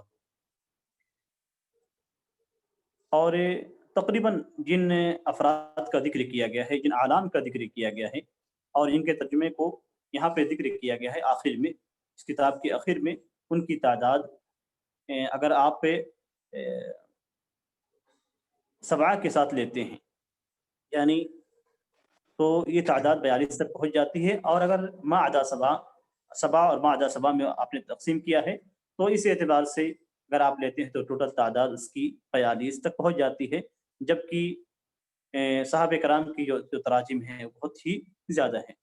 اس میں ایک مقام پہ حدود حرم کے خریدے کو بھی شامل کیا گیا ہے، جس سے مقامات کی وضاحت کی گئی ہے۔ یہ مختصر انداز میں آپ لوگوں کے سامنے اس کتاب کی، ان تینوں کتاب کا تعارف پیش کیا گیا ہے، اور یہ ساری کتابیں ایسی ہیں جو ہر طالب علم کو پڑھنی چاہیے، اس سے فائدہ حاصل کرنا چاہیے، اس لیے کہ کتابیں علمی اور تحقیقی انداز میں لکھی گئی ہیں۔ اللہ تبارک تعالیٰ سے دعا ہے کہ اللہ تبارک تعالیٰ ہمیں اس کتاب سے مستفید ہونے کا موقع فراہم کرے، اور مؤلف کو ان کتاب کی تالیف پہ اجر جزیل نوازے اور ان کتابوں کو ان کے لیے صدقہ جاریہ اور ذخیرہ آخرت بنا دے. آمین. وصلی اللہ علی نبینا محمد وعلی آلہ وصحبہ وسلم. وعلیکم السلام ورحمۃ اللہ وبرکاتہ. جزاک اللہ خیراً شیخ طارق بن صفی الرحمن مبارک پوری. اللہ تعالیٰ آپ کو جزائے خیر دے اور والد مرحوم کے حق میں آپ کو صدقہ جاریہ بنائے. بڑی خوشی ہوئی آج آپ کو سن کر اور بہت فائدہ محسوس ہوا، اور میں دعا کرتا ہوں کہ اللہ تعالیٰ آپ کو آپ کے والد محترم کے حق میں صدقہ جاریہ بنائے اور آپ کی خدمات کا دائرہ بھی اسی قدر وسیع ہو جس قدر علامہ صفی الرحمن مبارک پوری رحمہ اللہ کا تھا. اور یہ آپ کے خاندان سے یہ جو علمی خدمات ہو رہی ہیں یہ اس کا تسلسل جاری رہے، یہ ہماری دعا ہے اور ہماری خواہش ہے. میں آپ نے اس پروگرام کے لیے وقت نکالا، وقت دیا اور تیاری کے ساتھ آپ اس پروگرام میں تشریف لائے، میں اس کے لیے آپ کا میں بے انتہا ممنون و مشکور ہوں. اللہ تعالیٰ آپ کو جزائے خیر دے اور اس کو آپ کی نیکیوں میں شمار فرمائے. جزاک اللہ خیراً. اس کے بعد ہم پروگرام کے دوسرے عالم کی طرف بڑھتے ہیں. آج کے اس پروگرام میں دوسرے عالم ہیں شیخ عبدالحفیظ مانوی عمری حفظہ اللہ. آپ کا تعلق مانوی ضلع رائچور کرناٹک سے ہے، لیکن آپ حیدرآباد میں رہتے ہیں اور ملازمت کے سلسلے میں آپ کا قیام دوحہ قطر میں ہے. آپ کی تعلیم جامعہ دارالسلام عمر آباد سے ہوئی اور آپ نے 1987 میں وہاں سے فراغت حاصل کی. آپ اردو میں بہت ہی عمدہ انداز میں مضامین لکھتے ہیں. آپ کے مضامین ہندوستان کے معروف مجلوں میں شائع ہوتے ہیں اور مجلہ راہ اعتدال جو ماہنامہ عمر آباد کا ترجمان ہے وہاں آپ کے مضامین بڑے شوق سے پڑھے جاتے ہیں. اور آپ کی ایک کتاب میڈیا کا منفی کردار اور ہماری ذمہ داریاں یہ عمر آباد سے طبع ہو چکی ہے. آپ چند سال قبل تک عمر آباد کے یہاں جو فارغین دوحہ قطر میں رہتے ہیں ان کے جو تنظیم ہے ابنائے قدیم جامعہ دارالسلام عمر آباد اس کے آپ صدر رہ چکے ہیں. اس وقت یہاں آپ ایک سرکاری ملازم ہیں. آپ کے تقریروں سے بھی بے انتہا لوگوں کو فائدہ ہوتا ہے اور لوگ بڑے شوق سے آپ کی تقریر بھی سنتے ہیں. میں شیخ محترم سے گزارش کروں گا کہ آپ اپنی منتخب کتابوں کا تعارف پیش کریں. اہلا وسہلا شیخ عبدالحفیظ حفظہ اللہ. السلام علیکم ورحمۃ اللہ وبرکاتہ. وعلیکم السلام ورحمۃ اللہ وبرکاتہ. الحمد للہ رب العالمین والصلاة والسلام علی رسولہ الامین وعلی آلہ وصحبہ اجمعین ومن تبعہم بإحسان الی یوم الدین. محترم ذمہ داران پروگرام، معزز اہل علم اور قابل احترام سامعین و سامعات، کتابوں کے تعارف پر یہ جو پروگرام ترتیب دیا گیا ہے یقیناً بہت مفید ہے، خاص طور پر ان حالات میں جبکہ کتابوں سے ہماری دوری بہت زیادہ ہے اور دن بدن بڑھتی جا رہی ہے، اور جو ہماری زوال کی علامتوں میں سے ایک علامت ہے. ان حالتوں میں جہاں مختلف محاذوں پر کوشش کرنے کی ضرورت ہے، وہیں کتابوں سے ہم تمام کو قریب کرنے اور قریب ہونے کی بھی ضرورت ہے. اسی کے تحت یہ پروگرام ہے جس میں یقیناً پروگرام کے منتظمین اور مقدمین کے لیے کافی جدوجہد کرنی پڑتی ہے، لیکن اس کے ساتھ ساتھ اس بہانے کتابوں سے کسی نہ کسی حد تک قربت ضرور پیدا ہوتی ہے. اللہ تبارک تعالیٰ اس کے منتظمین، اس کے مقدمین اور اس کے مشارکین سب کو جزائے خیر عطا کرے. اس موقع پر میرے ذمے جن 3 کتابوں کی تعارف کی ذمہ داری ہے ان میں پہلی کتاب ہے عقائد الثلاثہ والسبعین فرقہ، دوسری کتاب ہے الموسوعۃ المیسرہ فی الادیان والمذاہب والاحزاب المعاصرہ، تیسری کتاب ہے فرق معاصرہ تنتسب الی الاسلام وبیان موقف الاسلام منہا. یہ تینوں کتابیں امت میں پیدا ہونے والے فرقوں کے تعلق سے ہیں۔ فرقوں کے تعلق سے جب گفتگو ہوتی ہے تو کسی کو یہ غلط فہمی نہیں ہونی چاہیے کہ ایسے حالات میں جب کہ امت کو اتحاد کی سخت ضرورت ہے، ان باتوں کا ذکر کہیں فرقہ پرستی میں بڑھاوے کا ذریعہ تو نہیں بنے گا۔ یہ حقیقت میں ایک وہم ہے، اس لیے کہ ان باتوں سے واقفیت جتنی زیادہ ہوگی، اتحاد کی راہیں اتنی زیادہ وسیع ہوں گی، کیونکہ ان کی روشنی میں ہمیں معلوم ہوگا کہ حق کیا ہے، ان کی روشنی میں ہمیں معلوم ہوگا کہ اہل سنت والجماعت کا منہج کیا ہے، ان کی روشنی میں اہل سنت والجماعت کی تعداد میں اضافہ ہوگا اور اتحاد کی بنیادیں ہمارے سامنے آئیں گی اور قربت کا موقع ملے گا۔ اس کے علاوہ جیسا کہ حذیفہ بن یمان رضی اللہ تعالیٰ عنہ سے روایت ہے، وہ کہتے ہیں، صحیح بخاری صحیح مسلم کی حدیث ہے، کان الناس یسألون رسول اللہ صلی اللہ علیہ وسلم عن الخیر وکنت اسألہ عن الشر مخافۃ ان یدرکنی، کہ لوگ اللہ کے رسول صلی اللہ علیہ وسلم سے خیر کے تعلق سے پوچھتے تھے اور میں شر کے بارے میں پوچھتا تھا، اس ڈر سے کہ کہیں وہ میرے سامنے نہ آ جائے یا میں ان تک نہ، یعنی مجھے نہ پالے، یعنی میں اس میں شامل نہ ہو جاؤں۔ اور اسی طرح ایک عربی شاعر کہتا ہے، عرفت الشر لا للشر لیکن لتوقیہ ومن لم یعرف الشر من الخیر یقع فیہ، میں نے شر کو پہچانا شر کی غرض سے نہیں بلکہ اس سے بچنے کی غرض سے، اور جو شر کو نہیں جانتا خیر کے مقابلے میں، یعنی دونوں میں تمیز نہیں کر سکتا، وہ اس میں واقع ہو جاتا ہے۔ یہ کچھ وضاحت تھی اس موضوع کے سلسلے میں۔ باقی اس موضوع پر جو کتابیں ہیں ان کے تعارف کے درمیان یا ان تعارف کے دوران خود بخود اس موضوع کی اہمیت واضح ہو جائے گی۔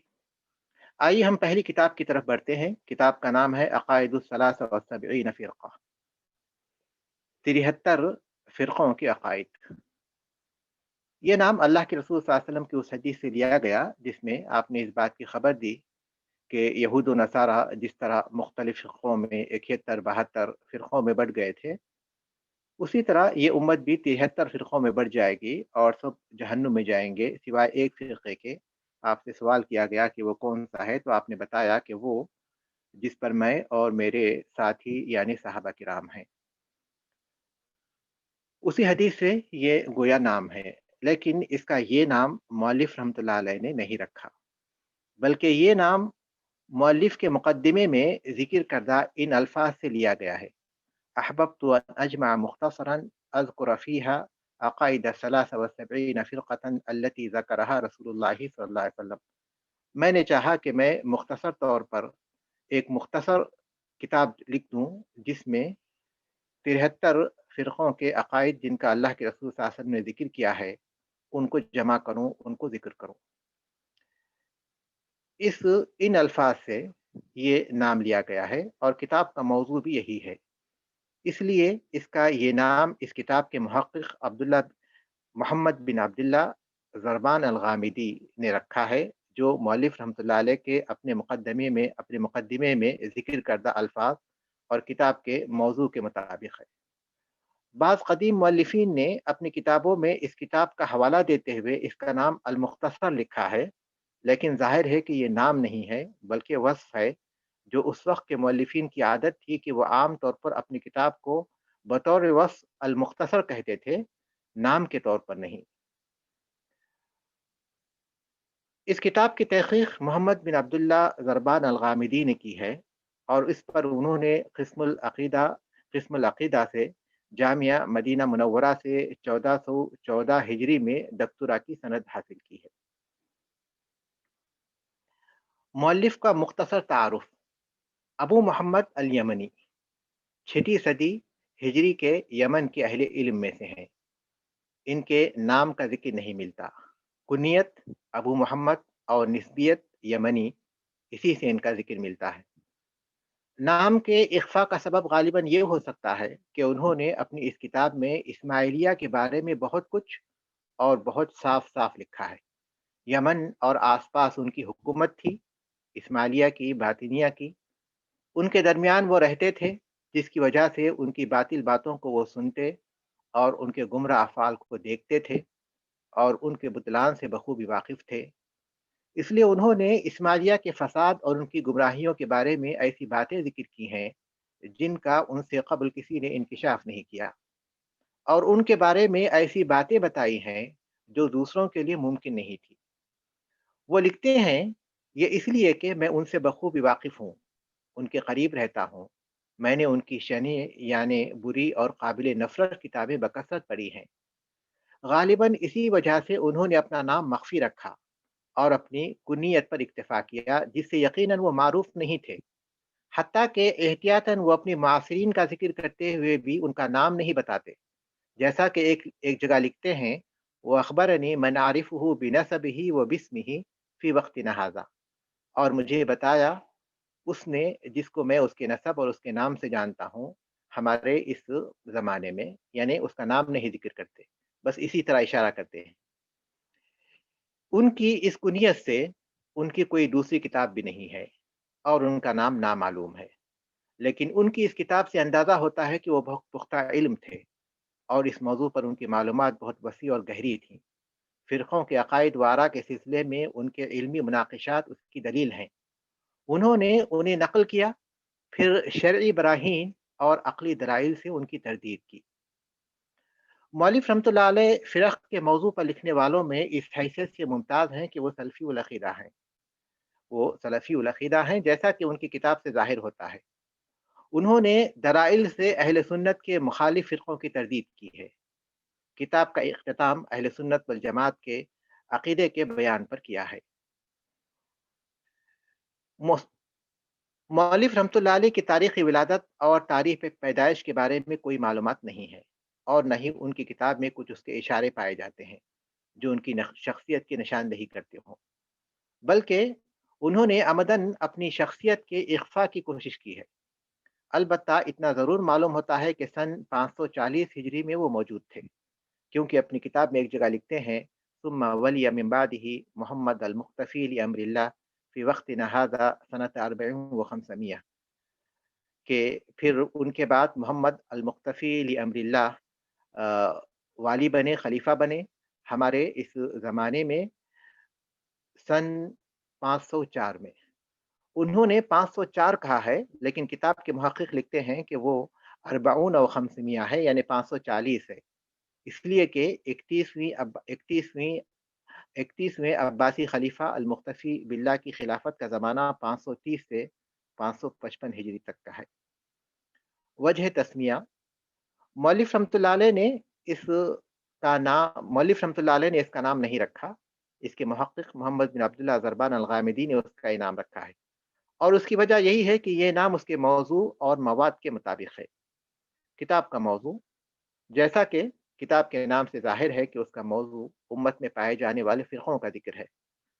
چنانچہ مؤلف رحمۃ اللہ علیہ لکھتے ہیں، فرأیت من بعد خیرۃ اللہ تعالی بیان هذه الفرق بعقائدها واسمائها وبعض اقاویلها لكنها اختصار مني لناظری هذا خوفا من ملالة قارئه، یعنی میں نے اللہ تبارک تعالیٰ کے انتخاب کے بعد یہ محسوس کیا، یہ مناسب سمجھا کہ ان فرقوں کا ذکر کیا جائے، ان کے عقائد، ان کے نام اور ان کے بعض اقوال، ان کے باتوں کے ساتھ، لیکن اختصار کے ساتھ۔ چنانچہ مؤلف رحمہ اللہ فرقوں کا اور ان کے رؤساء کا ذکر کرتے ہیں، ان کے عقائد و خیالات کا ذکر کرتے ہیں، ان پر علمی بحث کی ہے انہوں نے، اور ان کے باطل خیالات کی دلائل کے ساتھ تردید کی ہے، اور ان کی گمراہیوں کو اچھی طرح واضح کیا ہے، اور ان کے جھوٹ کا پردہ فاش کیا ہے۔ کتاب و سنت اور اقوال سلف کی روشنی میں حق کو واضح کیا ہے۔ یہ کتاب اس موضوع پر اس حیثیت سے بہت اہمیت رکھتی ہے کہ مؤلف رحمۃ اللہ علیہ نے فرقوں کی تاریخ اور ان کے عقائد کو جمع کرنے پر اکتفا نہیں کیا، بلکہ اہل سنت سے ان کی علیحدگی کا بھی جائزہ لیا ہے، ان کی مفارقت، اس کا بھی جائزہ لیا ہے۔ خاص طور پر اسماعیلیہ کی گمراہیوں، ان کی علامتوں اور کفر شرک سے بھری ہوئی ان کی کتابوں کی باتوں کے بارے میں کافی تفصیلات لکھی ہیں۔ اس معاملے میں اہل علم کے مطابق انہوں نے ایسے امور واضح کیے ہیں جو ان سے پہلے کسی نے نہیں کیے۔ اور ایسی باتیں لکھی ہیں جو ان سے پہلے اس موضوع پر لکھنے والوں میں سے کسی شخص نے نہیں لکھی۔ کتاب کا منہج۔ اس کتاب کے محقق الغامدی الفصل الثانی میں کتاب کا تعارف کرتے ہوئے اس کا منہج بیان کرتے ہوئے لکھتے ہیں کہ کتاب کے آغاز میں ایک مختصر لیکن نہایت بلیغ اور جامع مقدمہ ہے۔ اس میں مقصد تالیف اور منہج کا بیان ہے، پھر اہل بدعت اور ان کے انحرافات کا تذکرہ ہے۔ اپنی کتاب کا اصول اور قاعدہ اور بنیادی موضوع وہ ان 4 فرقوں کے تذکرے کو بتاتے ہیں جو تمام فرقوں کی اصل ہے: الحروریہ یعنی خوارج، القدریہ، الجہمیہ اور الرافضہ۔ پھر مرجیہ کا ذکر کرنے کے بعد ایک مستقل باب میں ایمان کے بارے میں گفتگو کی ہے، جس میں مرجیہ اور دیگر مخالفین کی تردید کی ہے اور اس بارے میں اہل سنت والجماعت کے مسلک کو بیان کیا ہے۔ پھر 1/3 سے زیادہ کتاب میں اسماعیلیہ کے بارے میں بیان کیا ہے، ان کے عقائد بیان کیے، ان کی تردید کی۔ بہت ممکن ہے کہ یہی ان کی اس کتاب کی تالیف کا اصل مقصد بھی ہے۔ لہذا کتاب کا آغاز ایک مفید مقدمے سے ہوتا ہے۔ اس کے بعد مؤلف رحمۃ اللہ علیہ نے افتراق الامتی الی 73 فرقہ، بیان الفرق، اہل البدع و تلبیسہم علی ضعفاء العقول جیسے عناوین پر گفتگو کی ہے۔ پھر ابواب کے تحت خوارج کا، امام اور امامت کا، اور مرجیہ کا، ایمان کے عقیدے کے بارے میں، اور معتزلہ اور قضاء و قدر، ان مختلف عناوین پر باب باندھ کر انہوں نے تفصیل کے ساتھ گفتگو کی ہے، اور خاص طور پر اسماعیلیہ کا انہوں نے تفصیل کے ساتھ ذکر کیا ہے۔ اسماعیلیہ کے جو القاب ہیں اور جو ان کے عناوین ہیں، اور ان کی قرآن کی جو تعویلات ہیں، اور قرآن کے سلسلے میں اور دین کے سلسلے میں، احکام شریعت کے سلسلے میں ان کی جو گمراہیاں ہیں، اور قیامت، حشر، نشر، حساب، میزان وغیرہ، ان سب کے بارے میں ان کے جو عقائد ہیں ان کو ذکر کیا اور دلائل کے ساتھ ان کی تردید کی ہے۔ اس کے علاوہ انہوں نے فرق کے علاوہ کتاب کے آخر میں باب عقائدی اہل الادیان کہتے ہوئے یہود، نصارہ، صابیہ، سامریہ یعنی اصحاب السامری جو بچڑے کی پوجا کرنے والے ہیں، ان کا، مجوس، فلاسفہ، فلسفی حضرات جو کہتے ہیں کہ اس کائنات کا جو خالق ہے اللہ تبارک تعالیٰ وہ علت ہے یا جوہر ہے، ان کا بھی ذکر کیا ہے، اور بتوں کے پجاری اہل الاوثان کا ذکر کیا ہے، براہیمہ کا ذکر کیا ہے، اور دہریوں کا ذکر کیا ہے، اور پھر آخر میں نبی کریم صلی اللہ علیہ وسلم کی نبوت کے اثبات اور آپ کے معجزات کا ذکر کیا ہے، اور سب سے آخر میں الفرقہ الہادیہ والمہدیہ کہتے ہوئے انہوں نے اہل سنت والجماعت کا ذکر کیا ہے۔ اہل سنت والجماعت کا ذکر وہ بڑی شان سے کرتے ہیں، کہتے ہیں فصل فی ذکر الفرقۃ الہادیۃ المہدیہ اہل سنت والجماعت وهم اصحاب ابی حنیفہ ومالک والشافعی وداود واحمد رحمهم اللہ تعالی وهم فرقۃ واحدۃ لانهم مجمعون على الاصول وان كانوا مختلفين في الفروع وليس بضائرهم لان الاتفاق على الاصول اجماع والاختلاف في الفروع تخير وتوسعات۔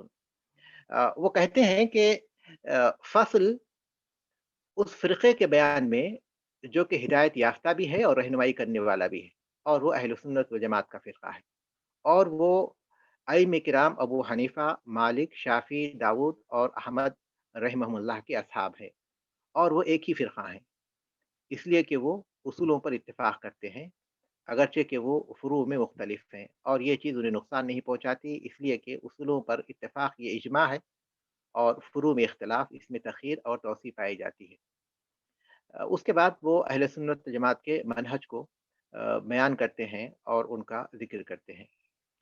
کتاب کی اہمیت۔ یہ کتاب فرق کے موضوع پر بہت اہم کتاب ہے، اس کی اہمیت کے بعض اسباب اور اس کے بعض امتیازات حسب ذیل ہو سکتے ہیں۔ نمبر 1، فرق کے موضوع پر ان سے قبل لکھنے والوں کے مقابلے میں مؤلف رحمۃ اللہ اس حیثیت سے منفرد ہیں کہ وہ سلفی العقیدہ ہیں، جیسا کہ ان کی کتاب اور اس کے اسلوب سے ظاہر ہوتا ہے۔ انہوں نے اہل سنت کے تمام فرقوں کی تردید کی اور آخر میں اہل سنت کے عقائد کا تذکرہ کیا ہے۔ مؤلف رحمہ اللہ سے پہلے جن اہل علم نے فرق کے موضوع پر لکھا ہے، مثال کے طور پر نمبر 1 مقالات الاسلامیین واختلاف المصلین، اس کے مؤلف ابو الحسن علی بن اسماعیل الاشعری رحمہ اللہ ہیں۔ صحیح قول کے مطابق وہ اپنے حیات کے آخر میں ان عقائد سے تائب ہو کر اہل سنت والجماعت کے عقیدے کی طرف رجوع کر چکے تھے، لیکن یہ کتاب غالباً اس وقت کی ہے جبکہ وہ انہی عقائد پر تھے جو بعد میں اشعری عقائد کہلائے۔ دوسری کتاب الفرق بین الفرق و بیان الفرقۃ الناجیۃ منہم، اس کے مؤلف عبد القاہر ابن طاہر البغدادی رحمۃ اللہ علیہ ہیں، وہ بھی اشعری تھے۔ اس کے بعد الفصل فی الملل والاہواء والنحل، اس کے مؤلف محمد ابن حزم رحمہ اللہ ہیں۔ اور اسی طرح یہ ابن حزم رحمہ اللہ یقیناً بہت پائے کے اہل علم میں سے ہیں، لیکن اصول و فروع میں اہل سنت سے ان کی مخالفت کا اہل علم نے تفصیل کے ساتھ ذکر کیا ہے۔ الملل والنحل، اس کے مؤلف محمد بن عبد الکریم شاہرستانی رحمۃ اللہ علیہ ہیں، وہ بھی اشعری تھے۔ ان کے علاوہ بعض مؤلفین اور ہیں جنہوں نے اسماعیلیہ کے بارے میں کتابیں لکھی ہیں، یہ یقیناً اہل علم میں ان کا شمار ہوتا ہے، لیکن ظاہر ہے کہ اہل سنت سے جہاں جہاں انہوں نے اختلاف کیا ہے یا اہل سنت سے ان کے منہج میں جو اختلاف پایا جاتا ہے اس کی وجہ سے یہ کتابیں بہرحال اس منہج کی آئینہ دار تھیں جس کے وہ قائل تھے۔ زیر نظر جو کتاب ہے جس کا ہم تعارف کرائے ہیں، اس کے مؤلف ان تمام میں وہ سلفی العقیدہ ہیں، اس حیثیت سے بہت امتیاز رکھتے ہیں۔ نمبر 2، فرق کے موضوع پر لکھنے والے مؤلفین فرقوں کی تاریخ اور ان کے عقائد اور ان کے رجال کے ذکر پر اکتفا کرتے ہیں، ان پر بحث نہیں کرتے، ان کا جائزہ نہیں لیتے، کہیں کہیں ایسا کرتے بھی ہیں تو اپنے منہج اور عقیدے کی روشنی میں کرتے ہیں، لیکن ابو محمد الیمنی رحمۃ اللہ علیہ کی یہ کتاب ان سے مختلف ہے۔ وہ ان کا عقائد اور دلائل کا ذکر کرتے ہیں، پھر ان پر بحث کرتے ہیں اور ان کے دلائل کا جائزہ لیتے ہیں اور دلائل سے ان کی تردید کرتے ہیں اور کتاب و سنت کی روشنی میں اس معاملے میں اہل سنت والجماعت کا عقیدہ پیش کرتے ہیں، پھر عقلی دلائل سے بھی استدلال کرتے ہیں۔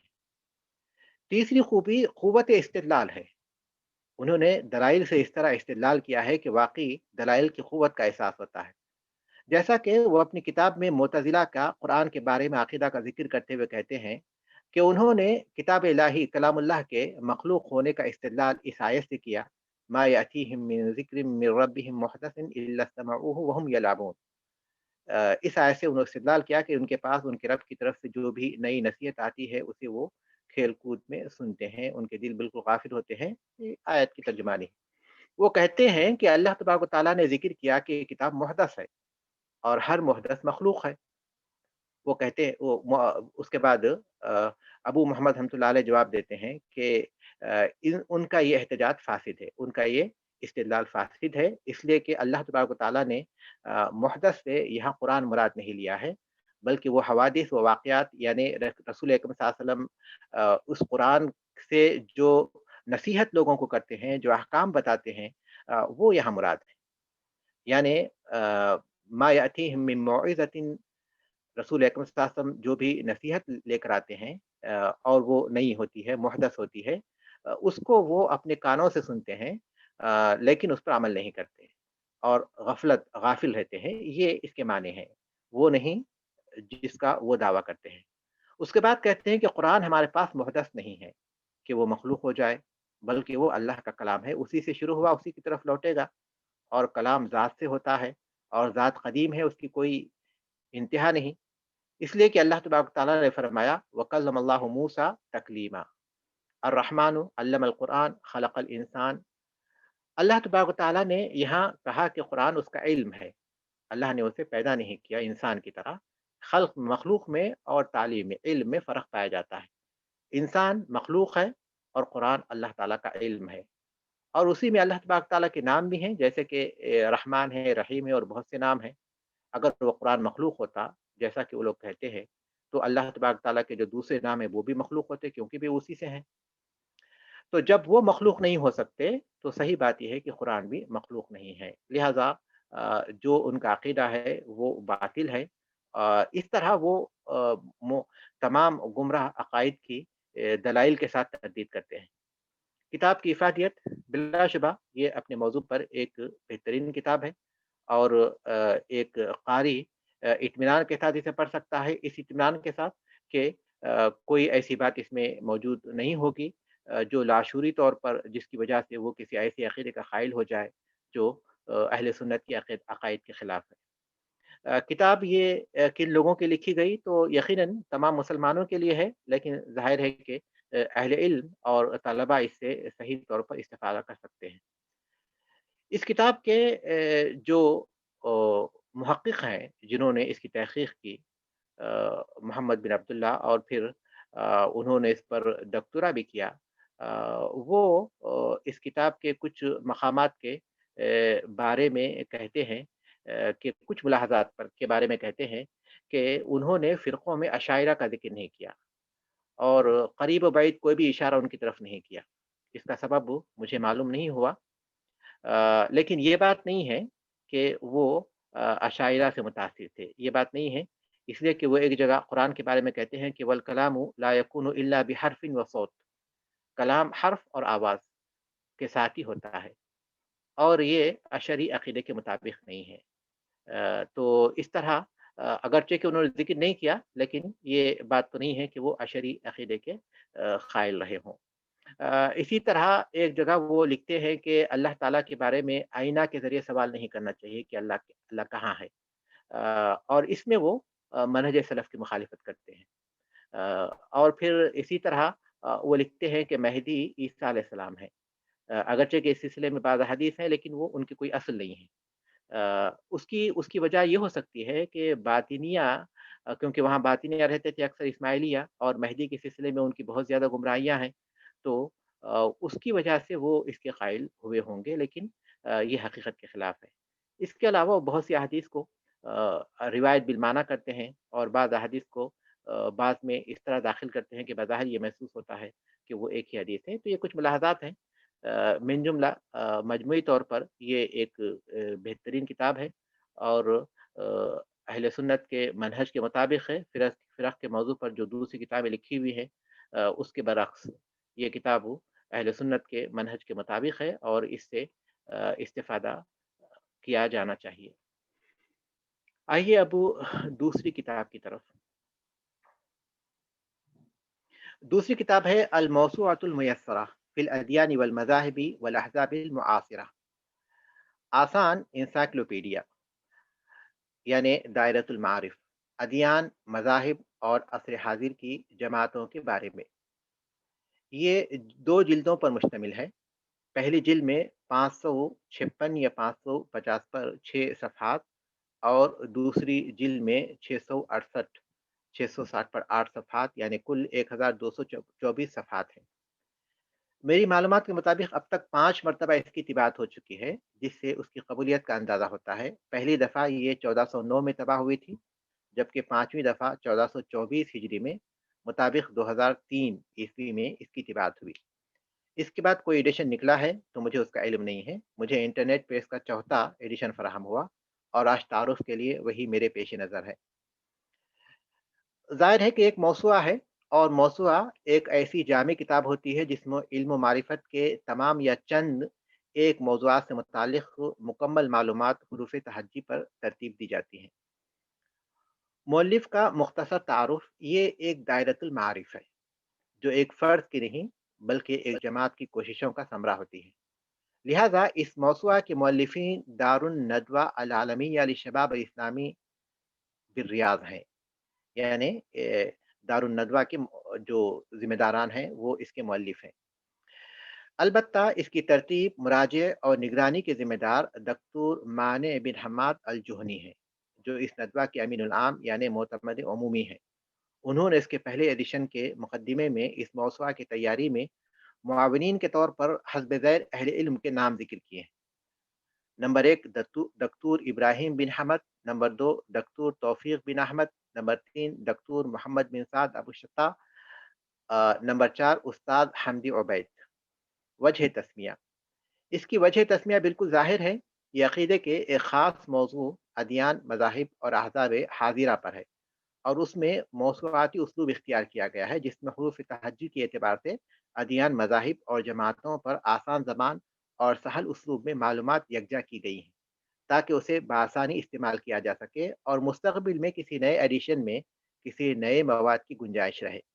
غالباً اس کے پہلے ایڈیشن میں اس میں حروف تہجی کے اعتبار سے ہی مواد مرتب کیا گیا تھا، لیکن بعد کی طباعتوں میں موضوعاتی ترتیب اختیار کی گئی اور ادیان و مذاہب کے اعتبار سے مواد کو مرتب کیا گیا۔ مثلاً پہلے اسلام کا ذکر کیا گیا، پھر یہودیت، پھر نصرانیت، پھر صابئیت، پھر ہندو مت وغیرہ وغیرہ اس طرح، اور ہر دین یا شریعت یا فلسفے کے تحت اس کے ماننے والوں کے اندر پیدا ہونے والے فرقوں اور جماعتوں کا اس کے ساتھ ہی ذکر کیا ہے، وہیں ان کا بھی ذکر ہے۔ نیز آخر میں تمام موضوعات کے حروف ابجد کے اعتبار سے ایک فہرست بھی مرتب کی ہے۔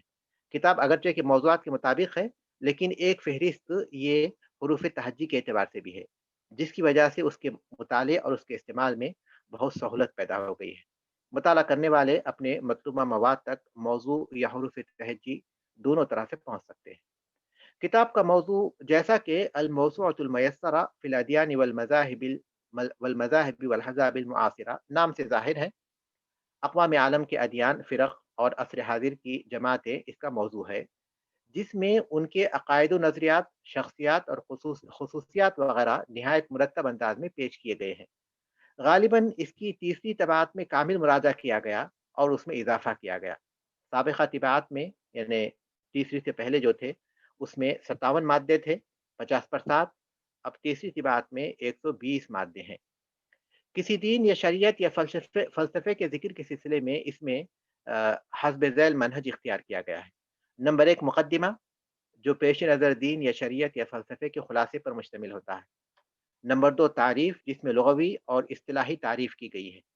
نمبر 3 اساسیات اور اس کی اہم شخصیات، کیسے اس کی ابتدا ہوئی، اس میں اثر انداز ہونے والی شخصیات کون تھیں اور اس میں ان کا کیا کردار رہا وغیرہ وغیرہ۔ نمبر 4 عقائد و افکار، ان کے اہم عقائد، افکار اور خیالات اور خصوصیات جن سے وہ دوسروں سے ممتاز ہوتے ہیں۔ نمبر 5 خصوصیات و امتیازات، افکار و عقائد کی بنیادیں، ان کے عقائد کے سرچشمے کیا تھے، کہاں سے انہوں نے یہ عقائد لیے وغیرہ۔ نمبر 6 انتشار اور پھیلاؤ، اس کا آغاز کہاں ہوا اور کیسے اس کا پھیلاؤ رہا، کیا کیفیت رہی، ملکوں اور کن مقامات پر ان کے اثرات واقع ہوئے اور آج کہاں ان کا وجود پایا جاتا ہے اور کس قدر ان کے اثرات ہیں وغیرہ وغیرہ۔ نمبر 7 مراجع، جو اس بارے میں مزید معلومات حاصل کرنا چاہیں ان کے لیے بعض مراجع کا تذکرہ ہے۔ کسی دین کا ذکر کرنے کے بعد اس میں پائے جانے والے فرقوں کا ذکر جب کرتے ہیں تو اس کے لیے اس میں حسب ذیل طریقہ اختیار کیا گیا ہے۔ نمبر 1 تعارف، نمبر 2 تاسیس اور مؤسس، نمبر 3 بنیادی عقائد، نمبر 4 خصوصیات و امتیازات، نمبر 5 مراجع۔ دین اسلام کا ذکر کرنے کے بعد اس کے ترجمان کے طور پر اہل سنت کا ذکر کیا ہے اور ان کے عقائد اور امتیازات مذکور ہیں۔ اس کے بعد عقائدی فرقوں کا ذکر ہے جس میں ایک مقدمہ ہے، پھر شیعہ امامیہ، عباضیہ، معتزلہ، زیدیہ، اشاعریہ اور ماتریدیہ کا ذکر کیا گیا ہے، اور اس کے بعد فقہی مذاہب بیان کیے گئے ہیں جس میں آغاز میں مقدمہ ہے، پھر مذہب حنفی، مذہب حنفی، مذہب مالکی، مذہب شافعی، مذہب حنبلی، مذہب جعفری ذکر کیے گئے ہیں۔ اس کے بعد اجتہاد اور مذہبی عدم تعصب اس پر ایک عنوان ہے، اور اسی طرح بعض ایسے اہم عناوین پر انہوں نے گفتگو کی ہے۔ پھر عصری اصلاحی تحریکات کے تحت مختلف تحریکات اور جماعتیں ذکر کی گئی ہیں۔ کتاب کی اہمیت، ادیان اور فرق کا مطالعہ بہت اہم ہے، خاص طور پر موجودہ زمانے میں جبکہ ہر طرف گمراہی کا دور دورہ ہے، دنیا ایک قریے میں تبدیل ہو چکی ہے، ہر مقام پر مختلف ادیان کے متبعین اور مختلف فرقوں کے لوگ ایک ساتھ رہتے ہیں۔ آدمی کو یہ معلوم ہونا بہت اہم ہے کہ جن کے ساتھ وہ رہتے ہیں یا سوشل میڈیا پر جن کے بارے میں سنتے ہیں ان کے عقائد کیا ہیں، ان کے خیالات کیا ہیں۔ اس طرح ان کے ساتھ معاملات کرنے میں آسانی ہوگی اور ان کے باطل باتوں اور غلط رسوم سے محفوظ رہنے میں بھی مدد حاصل ہوگی۔ بعض روایت میں آتا ہے کہ عمر بن خطاب رضی اللہ تعالیٰ نے ایک دفعہ اس بات کا ذکر کیا کہ رب کعبہ کی قسم مجھے اس بات کا علم ہے کہ عرب کب ہلاک ہوں گے۔ تو ایک آدمی کھڑا ہوا اور اس نے سوال کیا کہ اے امیر المومنین کب وہ ہلاک ہوں گے؟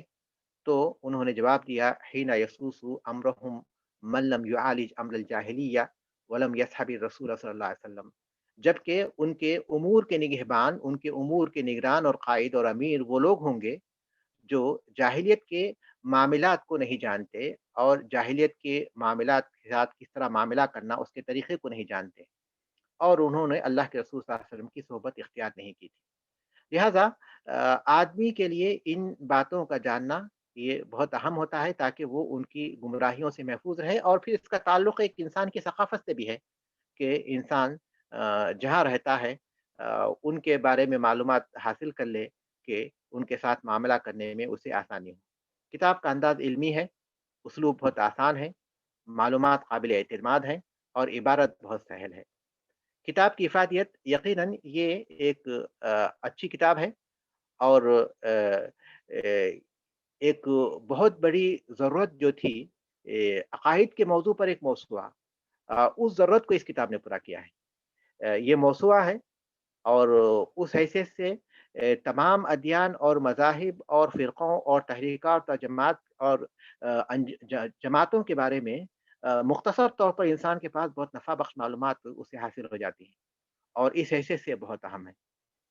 اور چونکہ اس کے لکھنے والے مسلمان ہیں، اہل سنت والجماعت سے تعلق رکھتے ہیں، اس لیے ظاہر ہے کہ جن چیزوں کو انہوں نے پیش کیا ہے ان چیزوں کو پیش کرتے وقت یہ فکر بھی ان پر غالب رہی ہے۔ اس حیثیت سے ایک مسلمان کے لیے اس کا مطالعہ بہت مفید ہے۔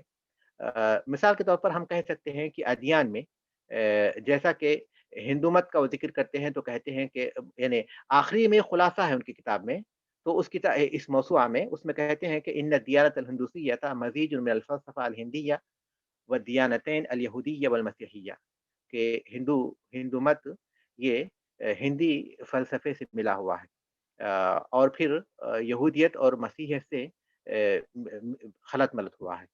پھر اس کے بعد آگے بہت سی باتیں کہتے ہیں، میں اس کا ترجمہ کر دیتا ہوں تاکہ وقت کی جو تنگی ہے اس کو جو ہے میں کور کر سکوں، کہ یہ اس عقیدے کے ماننے والے بہت کم ہیں اور وہ یہ عقیدہ رکھتے ہیں کہ ان کے پاس یہ باتیں یہ وحی کے ذریعے پہنچی ہیں۔ اگر یہ صحیح بات ہے، اگر یہ بات صحیح بھی ہے تو اس میں بہت زیادہ تحریف اور تبدیلی ہو چکی ہے، یہاں تک کہ وہ اب ایک زندگی کا ایک اسلوب بن گیا ہے، اسلوب حیات بن چکا ہے عقیدے کے مقابلے میں۔ بظاہر یہ کوئی مذہب نہیں بلکہ طرز زندگی ہے، اور یہ ایسے عقائد پر مشتمل ہے جو انسان کو اس قدر گراتے ہیں کہ وہ درختوں کی، پتھروں کی، بندروں کی اور گایوں کی پوجا کرنے لگتا ہے۔ اس کے علاوہ بہت سی وہ چیزیں جس کا تعلق وثنیت سے ہے، جو توحید کے بنیادی توحید کے سادہ اور معمولی سے قواعد کے بھی مختلف، اس سے بھی الگ ہیں۔ اور اسی طرح اس میں طبقاتی تقسیم ہے جو انسانی کرامت سے معارض ہوتے ہیں، مخالف ہیں اس کے، اور وہ وحی ربانی سے اسے بہت دور کر دیتے ہیں۔ اسی طرح انہوں نے فرقوں کا ذکر کرتے ہوئے بھی اسلوب بہت آسان رکھا ہے، اور جو طریقہ انہوں نے اپنایا ہے وہ بہت ہی آسان ہے۔ جیسے بریلویت کا ذکر کرتے ہیں کہ ان البریلویہ فرقۃ صوفیۃ نشأت فی شبہ القارہ الہندیہ والپاکستانیہ ایبان الاستعمار، کہتے ہیں کہ ایک صوفی فرقہ ہے جو ہندوستان اور پاکستان میں انگریزی استعمار کے دوران وہ پیدا ہوا، اور وہ انبیاء اور اولیاء کے بارے میں غلو کرتے ہیں اور توحید خالص کی دعوت دینے والوں کی مخالفت کرتے ہیں، ان سے جنگ کرتے ہیں، اور وہ اعتقاد رکھتے ہیں کہ اللہ کے رسول صلی اللہ علیہ وسلم کو کائنات میں فیصلے کرنے کا اختیار قدرت ہے، اور آپ صلی اللہ علیہ وسلم اور آپ کے بعد اولیاء ان کو کائنات میں تصرف کا اختیار حاصل ہے، اور ان کے بعد ان کے پاس ایک عقیدہ ہے جس کا نام عقیدۃ الشہود ہے، اور وہ اعتقاد رکھتے ہیں کہ نبی کریم صلی اللہ علیہ وسلم حاضر و ناظر ہے، بندوں کے اعمال ہر زمانے اور مکانے میں وہ دیکھتے اور سنتے ہیں، اور وہ آپ صلی اللہ علیہ وسلم کی بشریت کا انکار کرتے ہیں، اور ان کے اتباع، ان کے ماننے والے انبیاء اور اولیاء سے استعانت لیتے ہیں، یعنی مدد طلب کرتے ہیں، اور قبروں کو وہ آباد کرتے ہیں اور وہاں جاتے ہیں اور اس کو روشن کرتے ہیں، وغیرہ وغیرہ۔ یہ خلاصہ ہے، یعنی چند الفاظ میں انہوں نے اس کا خلاصہ بھی پیش کیا ہے۔ اس حیثیت سے یہ کتاب مفید ہے، اور یہ کتاب ہر انسان کے پاس رہے، یعنی ہر مسلمان کے پاس رہے۔ اب چونکہ عربی زبان میں ہے، مجھے نہیں پتا کہ اردو زبان میں اس کا ترجمہ ہوا یا نہیں ہوا، غالباً نہیں ہوا، کیونکہ مجھے نہیں ملا ایسی کوئی چیز مجھے نہیں ملی، کیونکہ میں بہت کچھ تلاش کیا اس موضوع کے متعلق تحقیق کرنے کے لیے، تاکہ میں تمام باتوں کو پیش کر سکوں، لیکن ایک اہل علم کے لیے، دعات کے لیے اور ایک طالب علم کے لیے اس کا مطالعہ بہت مفید ہے، تاکہ وہ ان کی روشنی میں لوگوں کے ساتھ معاملہ کر سکے اور اس طرح اس کو بہت آسانی حاصل ہو۔ آئیے اب ہم لوگ تیسری کتاب کی طرف بڑھتے ہیں۔ تیسری کتاب ہے جس کا تعارف میرے پیش نظر ہے، وہ ہے فرق معاصرہ تنتسب الی الاسلام و بیان موقف الاسلام منہا، عصر حاضر کے فرقے جو اسلام کی طرف منسوب ہیں اور ان کے بارے میں اسلام کا موقف۔ مؤلف کا مختصر تعارف۔ غالب بن علی عواجی 1360 ہجری میں جازان میں پیدا ہوئے۔ بچپن ہی میں یکے بعد دیگرے ان کے والد پھر ان کی والدہ کا انتقال ہو گیا۔ یتیمی کی حالت میں پرورش پائی۔ صامتہ کے معہد دینی میں ابتدائی تعلیم حاصل کی، پھر مدینہ منورہ کا رخ کیا۔ جامعہ اسلامیہ کے معہد سے ثانویہ، پھر کلیہ شریعہ سے بکالوریوس کیا، پھر جامعۃ الملک عبدالعزیز کلیۃ الشریعہ دراسات اسلامیہ فر مکہ سے ماجسٹر کیا۔ ان کے رسالے کا موضوع تھا الخوارج تاریخہم و آراؤہم الاعتقادیہ و موقف الاسلام منہا۔ پھر فرقوں کے تعلق سے بعض مخطوطات اور مراجع کے مطالعے کے لیے سن 1390 ہجری میں 2 مہینے کے لیے مصر اور عمان کا سفر کیا، پھر مدینہ واپس آئے اور جامعہ اسلامیہ سے عقیدے میں دکتورا کیا۔ ان کے رسالے کا موضوع تھا الحیات الآخرۃ ما بین البعث الی دخول الجنۃ والنار۔ پھر 1405 ہجری میں جامعہ اسلامیہ ہی میں کلیت الدعوہ و اصول الدین کے شعبہ عقیدہ میں تدریسی خدمات پر مامور ہوئے اور وفات تک وہیں تدریسی خدمات انجام دیتے رہے۔ ان کی تدریسی، دعوتی اور علمی خدمات کا دائرہ بہت وسیع رہا۔ تقریباً 40 سال تک جامعہ اسلامیہ میں تدریسی خدمات انجام دیں۔ مدینہ یونیورسٹی کی جانب سے سعودی عرب کے باہر مثلاً ہندوستان، انڈونیشیا اور ملیشیا وغیرہ میں مختلف تدریبی دورات میں تدریسی خدمات انجام دیں۔ مدینہ یونیورسٹی کے نصاب تعلیم کی تدوین و ترتیب میں بھی شریک رہے۔ بہت سے علمی ندوات میں شرکت کی۔ ماجسٹر اور ڈاکٹورا کے بہت سی رسالوں میں مشرف کی حیثیت سے کام کیا۔ مدینہ منورہ کے بعد مساجد میں امامت کی خدمات انجام دیں۔ پہلی دفعہ زمانے طالب علم ہی میں شیخ عبدالعزیز بن باز رحمۃ اللہ علیہ کے توصیے پر امامت کی خدمات انجام دی، جس میں انہوں نے لکھا تھا کہ علمی اور اخلاقی لحاظ سے یہ بہترین طلباء میں سے ہیں۔ امامت کی خدمات 30 سال تک جاری رہیں۔ اپنے پیچھے انہوں نے قابل لحاظ علمی ورثہ چھوڑا۔ ان کی بہت سی تالیفات ہیں جن میں بعض کو بہت مقبولیت حاصل ہوئی۔ انہیں میں یہ کتاب بھی ہے جن کا تعارف آج ہمارے پیش نظر ہے۔ بروز پیر یکم ذی الحجہ 1438 ہجری میں ان کا انتقال ہوا رحمہ اللہ تعالی۔ وجہ تسمیہ فرق معاصرہ تنتسب الی الاسلام و بیان فرق معاصرہ تنتسب الی الاسلام و بیان موقف الاسلام منہا۔ عصر حاضر کے فرقے جو اسلام کی طرف منتسب ہیں اور اسلام کا ان کے بارے میں موقف۔ مؤلف رحمۃ اللہ علیہ نے چونکہ اس میں ایسے فرقوں اور جماعتوں کا ذکر کیا ہے جو اسلام کی طرف منسوب ہے اور ان کی اس نسبت کے صحیح یا غلط ہونے کا تفصیلی جائزہ لیا ہے، اس لیے اس کا انعام رکھا ہے، اور اسی وجہ سے مؤلف رحمۃ اللہ علیہ نے قادیانیت اور بہائیت کا بھی اس میں جائزہ لیا ہے، کیونکہ یہ اصل میں مسلمانوں کا فرقہ نہیں ہے بلکہ صاف طور پر غیر مسلم ہے۔ اس لیے مسلمانوں کے ایک فرقے کے طور پر ان کا ذکر کسی طور پر درست نہیں ہے، لیکن چونکہ وہ اپنے آپ کو اسلام کی طرف منسوب کرتے ہیں اور مسلمانوں کا ایک فرقہ ہونے کا دعویٰ کرتے ہیں، غالباً یہی وجہ ہے کہ مؤلف رحمۃ اللہ علیہ نے اس کتاب میں ان کا ذکر کرتے ہوئے دلائل کی روشنی میں ان کے دعووں کی تردید کی ہے۔ کتاب کا موضوع، جیسا کہ کتاب کے نام سے ظاہر ہے، اس کا موضوع امت میں پائے جانے والے فرقوں کا ذکر ہے۔ چنانچہ مؤلف رحمۃ اللہ علیہ نے بہت تفصیل سے مسلمانوں کے فرقوں مثلاً خوارج، شیعہ، جہمیہ، معتزلہ، اشاعرہ اور ماتریدیہ اور باطنیہ وغیرہ کا ذکر کیا ہے۔ اسی طرح مسلمانوں کی طرف اپنی نسبت کا جھوٹا دعویٰ کرنے والے طبقوں قادیانیت اور بہائیت کا بھی ذکر کیا ہے، اور تفصیل کے ساتھ ان کی تاریخ اور عقائد بیان کیے ہیں اور ان کی گمراہیوں کو اچھی طرح واضح کیا ہے، ان پر علمی بحث کی ہے، اہل سنت والجماعت کے موقف کی روشنی میں ان کا جائزہ لیا ہے اور ان کے باطل خیالات کی تردید کی ہے، اور سلف کے اقوال کی سے انہوں نے جگہ جگہ استشہاد کیا ہے۔ یہ کتاب 3 جلدوں میں ہے اور مؤلف رحمۃ اللہ علیہ نے اس کی ترتیب ابواب اور فصول کی صورت میں کی ہے۔ چنانچہ کتاب میں کل 16 ابواب ہیں اور ہر باب میں بہت سے فصول ہیں۔ پہلی جلد میں الباب الاول تا الباب الرابع 4 ابواب ہیں۔ الباب الاول میں فرقوں کے مطالعے کا مقصد، اس کی اہمیت، تفریقے کی ممانعت، فرقوں کی تعداد، فرقہ ناجیہ کون ہے، کلھا فی النار الا واحدہ، حدیث پاک کا مفہوم کیا ہے، مسلمانوں میں اختلاف اور تفریقہ کب اور کیسے ظاہر ہوا، وغیرہ جیسے موضوعات پر بڑی عمدہ اور مدلل بحث کی ہے۔ دوسری جلد میں الباب الخامس تا الباب التاسع کل 5 ابواب مذکور ہیں۔ 5ویں باب میں باطنیہ، 6 باب میں نصیریہ، 7ویں باب میں دروز،